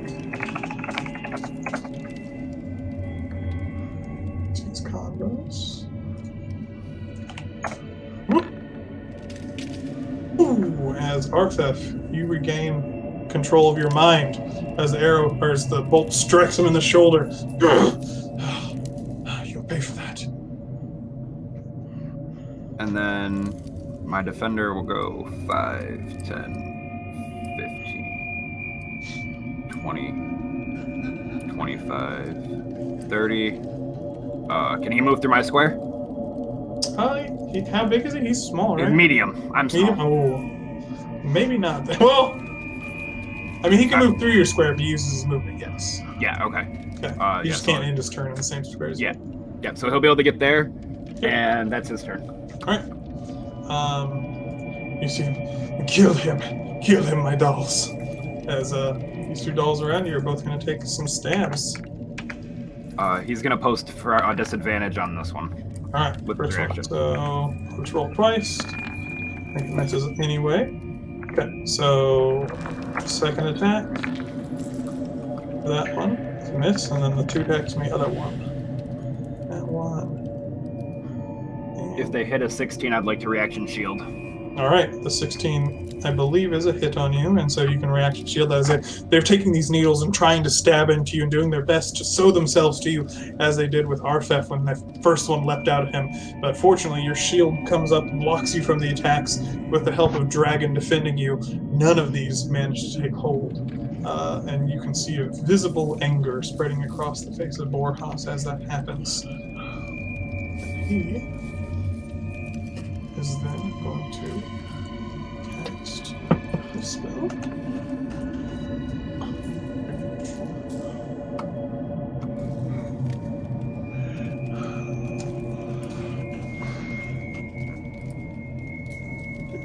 That is a 18 to hit. On me? Yes. That does not hit. I have a 21 until my next turn. Nice.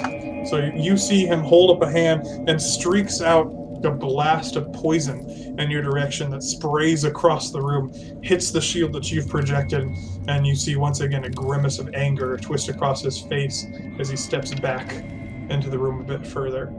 Arphef, you are back in control of your mind, but unfortunately your brain's still a bit dazed from the vicious mockery that you've received. But you see a Desmond slooped in the corner. There's some dolls that you can see jumping up and attacking Tink on the edge of the doorway.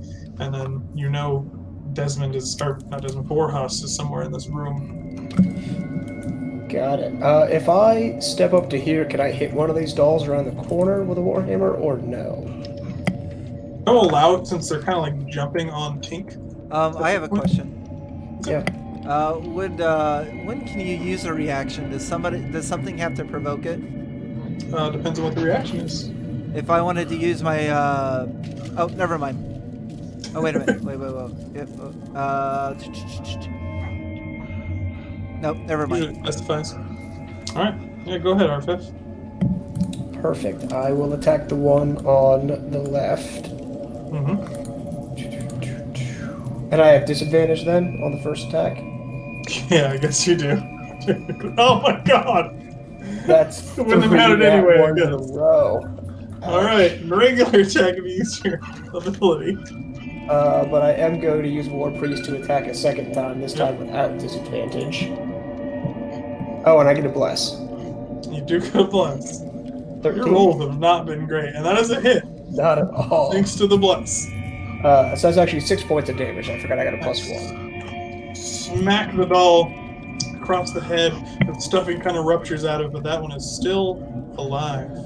Were these the ones that let out the gas, or They were were not. those the other ones? Okay, cool. This one seems to take the hit a lot more effectively. Perfect. All right. Oh yeah, because you have your magic weapon still active. Yeah. And then Jalen, you are up. Unless Arphef had something else to do. I can move through him without, as long as I don't end my turn Yeah. there, correct? Then yeah, I'm gonna enter the room. I think this one might get a stab at you. Oh, that's okay. Go ahead. Okay. All right. He'll get his reaction out of the way too. Ooh. All right, I'm learning from you. All right, Jalen. Who? Jalanmarunmorn. Okay.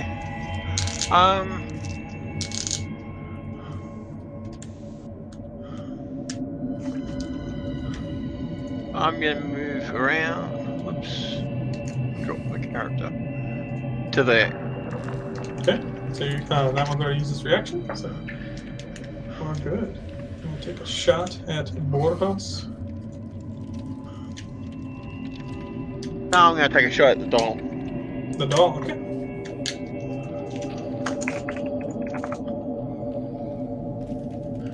No, that's the wrong one. That's the wrong one. There we go. Yeah. And that 20. Oh my gosh. The doll is dead. Are you sure? I could roll really badly. I don't think you can roll badly enough. Yeah, that's 6 hit points. All right. The doll gives out a squeak and blasts into fluff, but this one doesn't explode in poison like the other one did. Okay, in that case, that's the last of my movement. I'm gonna go face to face with Mage Boy. All right. Harper, you're up. 5, 10, 15, 20, 25, 30.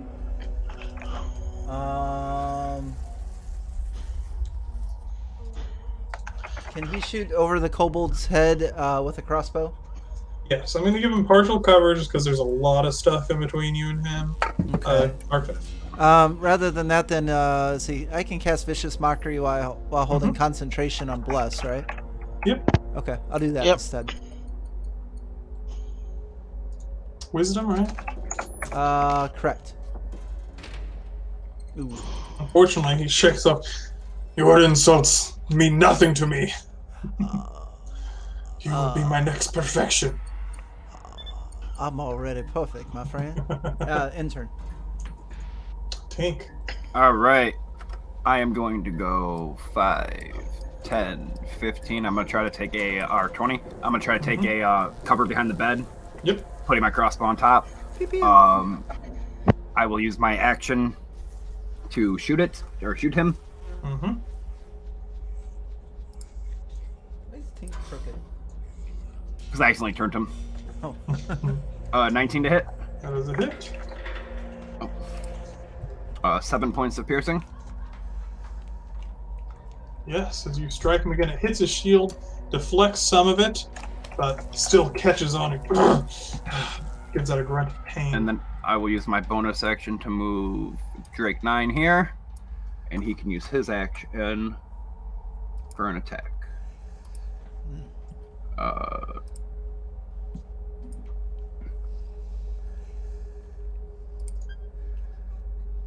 Now, unfortunately, And you do have advantage.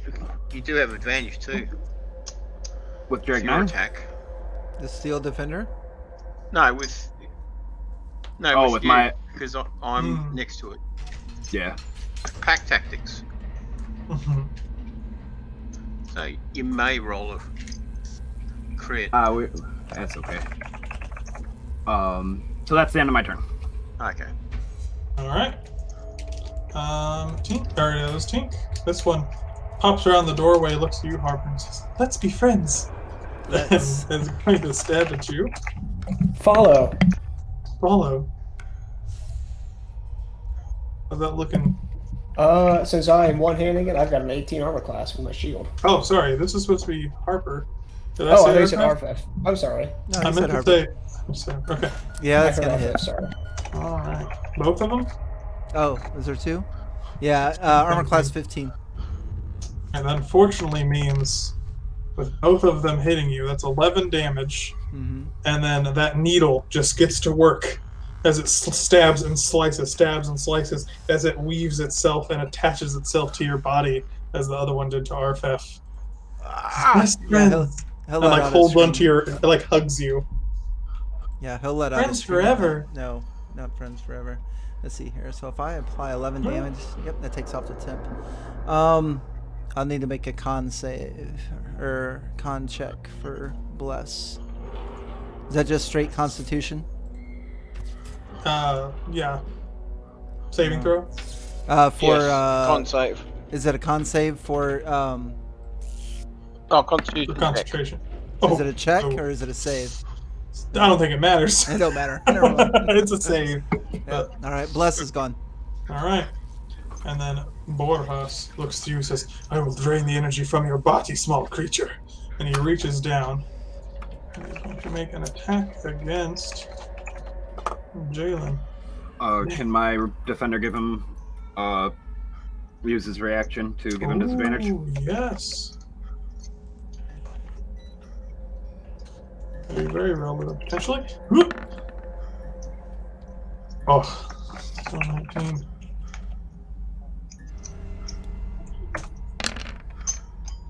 For 17 necrotic damage. That misses Distract because I've got people. shield up. 19. Okay, never mind.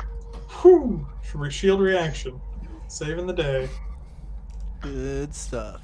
No, I don't have shield. Oh.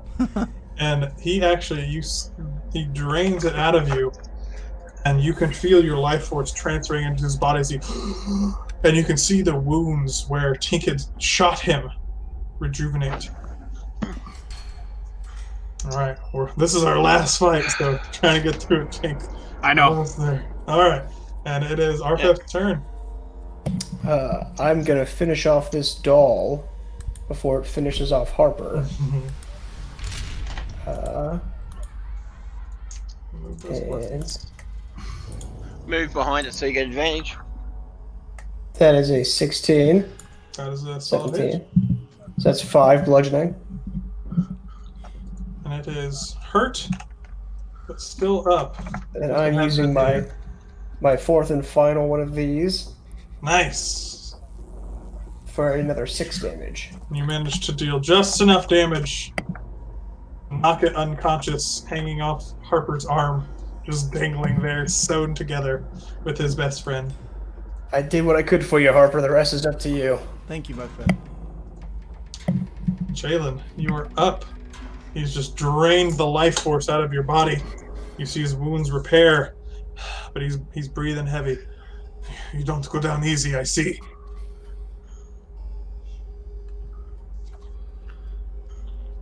Foerick, Oh, that just about did take me down, but oh. Oops. oh, bugger.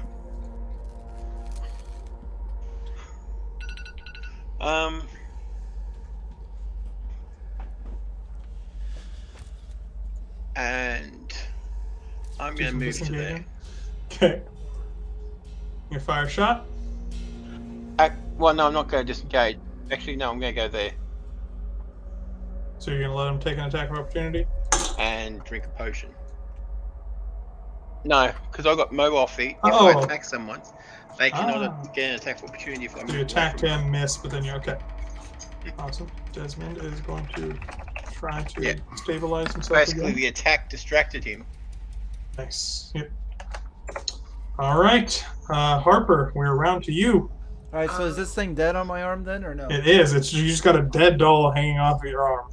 All right. We'll take care of that later. Yeah, so we're gonna move in here and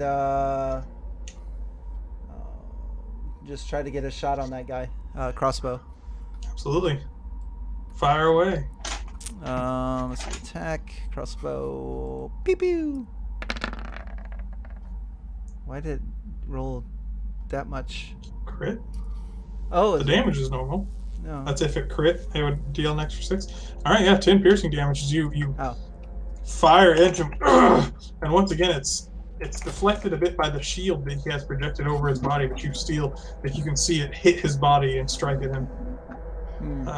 And then I will also use my bonus action to once again use my song and give myself and I can't see Jalen anymore, can I? I'll say you can. Yeah, I can say. Okay, so us three right here will all gain 5 hit points, and they can move if they like without provide attack of opportunity. I'm good. All right, who wants to? Tink, you're up. All right. I'm going to make my attack. This time, not forgetting my advantage. Nice. 14 to hit. That is unfortunately a miss as it hits his shield and deflects off to the wall. All right. And my defender will use my bonus action to make his attack. That is a hit. For 6 force damage. Nice, as it rakes at his body. His turn again. And now I gotta go because now I'm actually supposed to be walking in. All right, man. Thanks Awesome. for hanging out, Well, buddy. thanks so much. Yeah. I'll see you guys in a little bit. All right. Appreciate it. We'll let you know. Okay. He's still got this, so I think he's going to try his old tricks. And he is going to extend a hand at Arphef, and we need you to make a wisdom saving throw again. Okay. Do we have Bless active still, or? You're not right now. Okay. That's my only use. Ooh! So he reaches out a hand, says, "You will be mine, my puppet again." I've learned Punches your his tricks. hand. Yeah, and you're just like, nah, my mind's a steel trap, and the spell just takes no hold. And you can see, kind of for the first time, like visible fear spread across his face as he realizes he's in some trouble. As it's your turn. I'm going to look him back this time and say, perhaps it is your turn to be outside of your own control, and I will cast Hold Person on him. Ooh. So he's got I think it's a Wiz saving throw of 14. 50-50 on this one. Ooh. I want it so bad. 14. Oh, I'm so sorry. Oh, I was rooting for it. the battle of the wits. I really want to interrogate this guy. I but if you know. have to kill him- Jalen, you're up.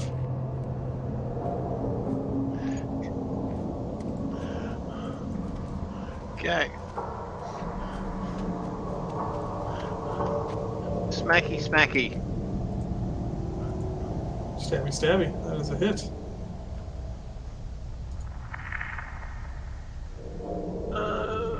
Finding the right one.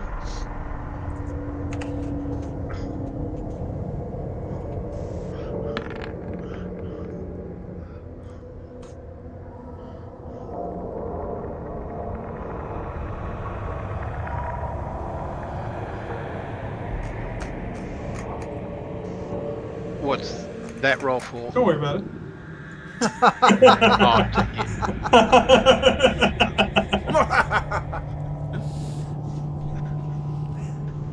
I love the behind the screen rolls. Nothing none of you can see. How's that damage look? and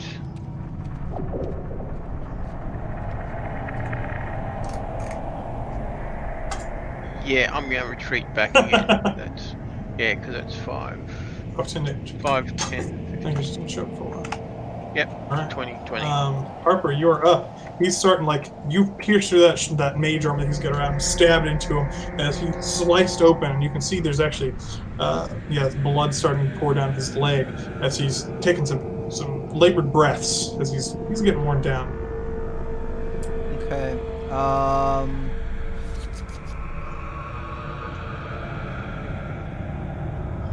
I'm going to cast Fairy Fire on him.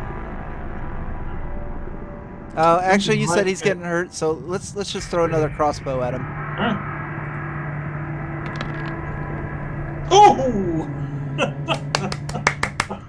Very nice.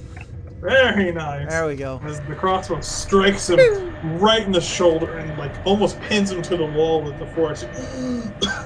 And I did that with the dangly doll on there too. That's true. It's like hanging from your arm, It's like, swaying as you're holding the crossbow. It's all right. I surrender. I surrender. You see him like drop his staff to the ground. You bested me. Just don't destroy my creations. I'm gonna kick the staff away from him, Okay. but I'm not picking that thing up. kill him, Arphef. He's surrendered.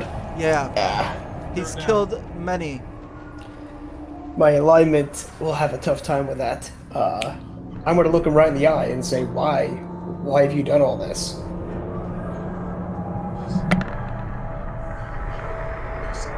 Perfection. Uh, People would respect my work, what I'm capable of. I will show them the perfect Oh, replica. I'm going to stabilize Desmond.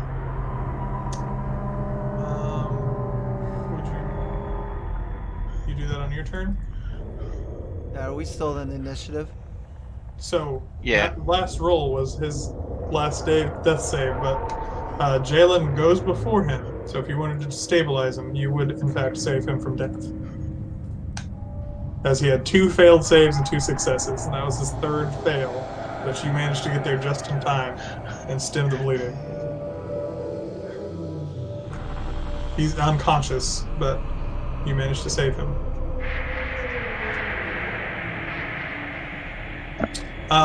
But yes, he says, they ridiculed me. I made grand works and they laughed. Yeah.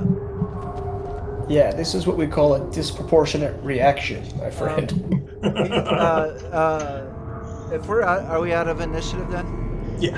Harper's gonna grab and rip one of the pillow sheets, and he's gonna gag him.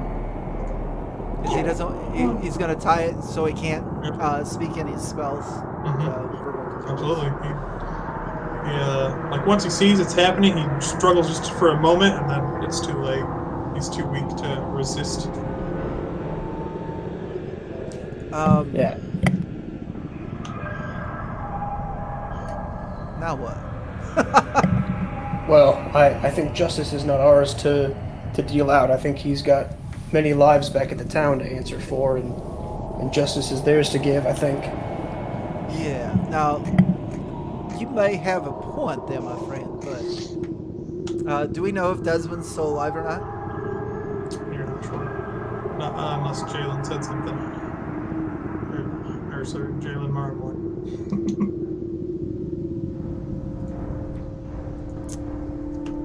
I'm gonna pick up the staff. Okay. Does it have any engravings that would be able to identify it as his? As Borderhouse's? As, He's got like an insignia that he puts on the bottom of all the toys that he has.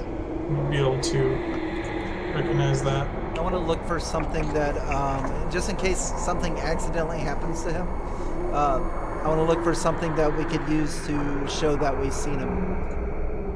I don't know if his staff would be... You're not sure? He's got some books and stuff on his desk. Personal journals, maybe. There's designs that he's got scattered out here. Yeah. All the dolls that he's made. I'm going to take the designs and the papers. Okay. His journal. Mm-hmm. And That's all pretty clear evidence. Yeah, I'm gonna put all that in my pack. Well, my friends, and definitely get some rope out to tie the guy up. Mm-hmm. There's also a chest at the end of his bed that I forgot to put in there. Oh, we want to open that. And it contains... Let's see.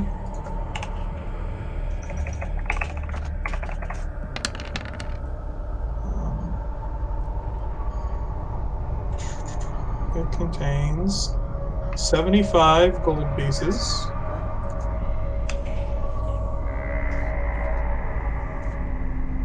And then 220 silver pieces.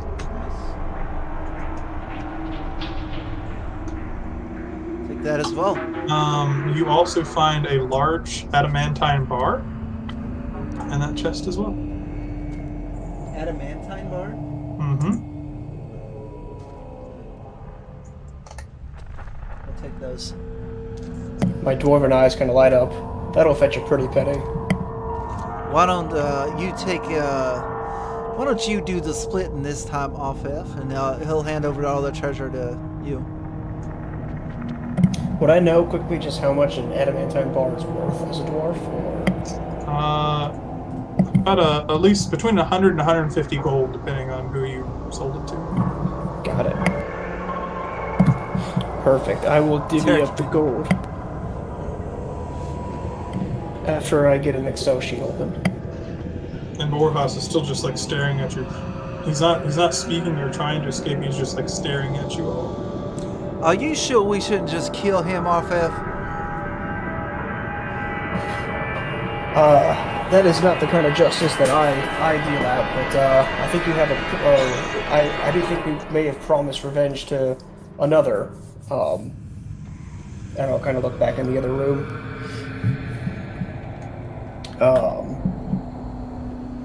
If we feel safe enough, I'll go walk over and cast a healing spell on Desmond. Yeah, and you managed to bring him back. And Well, Oh, go ahead. we'll have Tink take his sword off him first. oh, that's a good call. Yeah. Good call. Literally disarm him. But yeah, he seems to be wow. He seems to be back in his normal mind, which you do.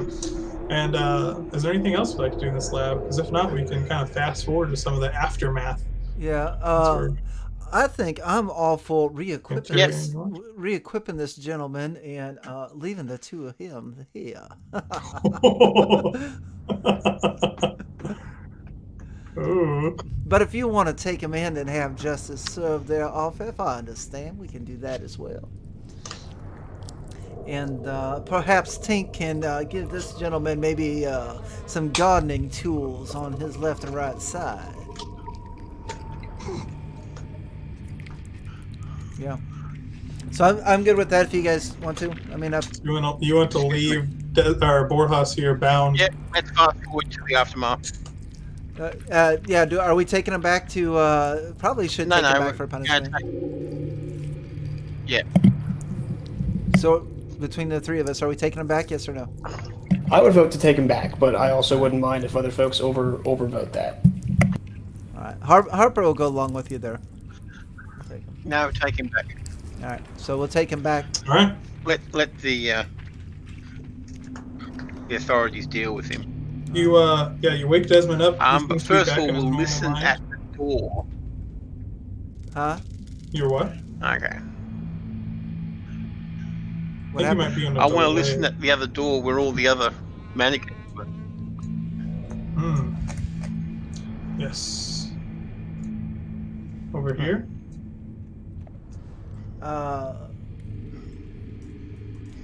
And beyond the other door, there are bodies that are like Yeah. pinned and tied to boards scattered across the area, torn apart and cut apart in different ways. One of them has like puppet strings, like a marionette hanging up over his head.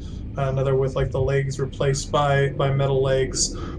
Just these people who look like they've been through monstrous experiments, all out on display. Is anybody alive? No.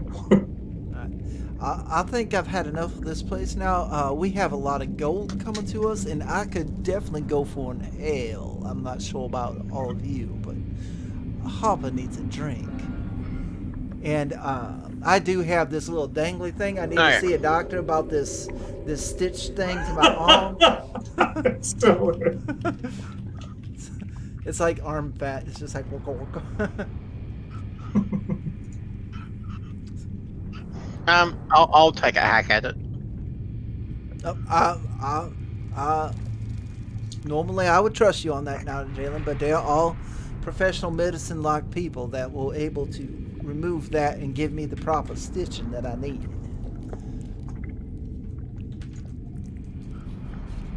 Well, I'll sneak up on him and do it when he's not watching.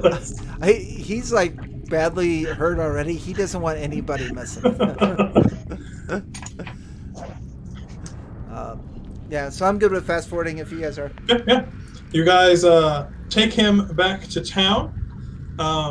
You go. That's my stealth. Do I get advantage because would Jovar be recast as an ally? Not in this particular For pack attack, my friend. tactics. I don't think so. So you can slice it off and cut through the strands. Like he'd still have stitchings in him, but you could cut him loose without dealing any damage. 4.1 damage. No. Damn, you little. No, that's. Yeah, you could cut it loose, and doesn't do any damage. But you still have like threads in your arm. Yeah. Now that's gonna leave a scar. Now I've already got this line along my jaw. I don't need more scars. That gosh damn it! Let's just head to town. You guys head back to town. They give you character. There you go. They give you character, mate. You turn him over to the guards, and they are in disbelief as what you're telling them. They've heard reports of a few people, like, it's a big tourist town, honestly, and so people who had gone missing wasn't that strange. They just assumed they had continued their way down the river, so this allowed Borjas to work with little disruption. But they lock him away in the cell and say that he's most likely going to be put to death for his crimes. But they do give you a reward and to the tune of 200 gold for what you've done for the city. Thanking you so much for bringing him back alive so he can be put to justice the right way. And you let him know he's a spellcaster and needs to be bound and gagged accordingly. And they tell you that they'll make the necessary measures to ensure he can't cast any of his spells. You guys go back to Oleg, tell him what happened. Obviously, he's very devastated, shocked, disgusted by what his brother's become. He's glad that he's not out there hurting anymore, but it's going to take him a while to come to terms with what's happened here, and thinks he's going to have to destroy any dolls that might give reminder to what monster he'd become, and starts pulling them down off the shelves, and says, if you want them, you can have them, otherwise they're going to be destroyed. But he does, in fact, offer you the full 400 gold and offers the rope back to Tink that he was given as collateral for taking the doll. Gives you another thanks for helping the people of the town, and he's just can't believe what has become of his brother. And yeah, you guys make your way out of town, 600 gold richer, thanks to that of the guards and of Oleg himself. And make your way down the river to the next town on to bigger and better things. And that is the Stuffed Adventure. Yay! So you can play this one too, in my Tome of Horrifying Adventures if you'd like. There's a few things that change. There's actually another fight inside the workshop that we cut out for time. We meant to wear you down a little more. But yeah, just a few more folks that you fight. And there is an additional, as you guys make your way out of town, and a couple weeks go by, and you hear some rumor mills going through as you're on your way, maybe taking a rest for a short period of time, as you're recouping after what's turned out to be another horrifying adventure, and you hear rumors that there was a prison break back in the town of Fern Valley, when a couple of dolls entered the place, killed the guards, and freed a man that they had captured there. Oh no. Desmond seems Doesn't sound like anything we had to do. Desmond thanks you for what you've done. He plans on leaving town. There's no way he can stay here with the memories of what has happened. He's lost his family to this, and it's just too painful to remain here, so he actually travels downriver with you for a little while, tries to stay with Tink for a little while, actually, to see what he can do to fix him up and make him into a normal person again. Yeah. I'm going to keep that other doll that I have wrapped up and tied in a bag. So I just add like a wooden doll to my inventory. Absolutely. By Borjas. How do you spell Borjas? Borjas. Borhas. All of the main characters in this are anagrams of popular toy makers. Borhas is Hasbro. Oleg is Lego. His wife is Barbara for Barbie. Their Nice. kids were like Mattel, and it's Atlam, or I think it was the dad for Mattel. So every character in the adventure that's involved with the toy store is a. That's creative. I like it. So, Mhm. all right. Want to thank everybody in the chat for hanging out, and I appreciate it. We had a good crowd tonight.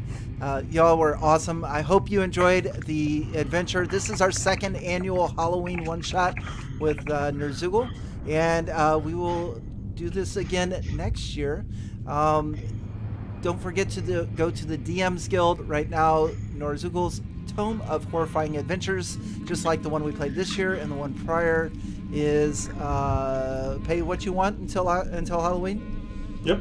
Okay. And look, you can see one of the dolls right there on the front cover. There you go. So I think we're going to go ahead and head out of here. Thanks again, everybody, for hanging out. We appreciate it. On to the next. Bye, everyone. Thanks, everyone.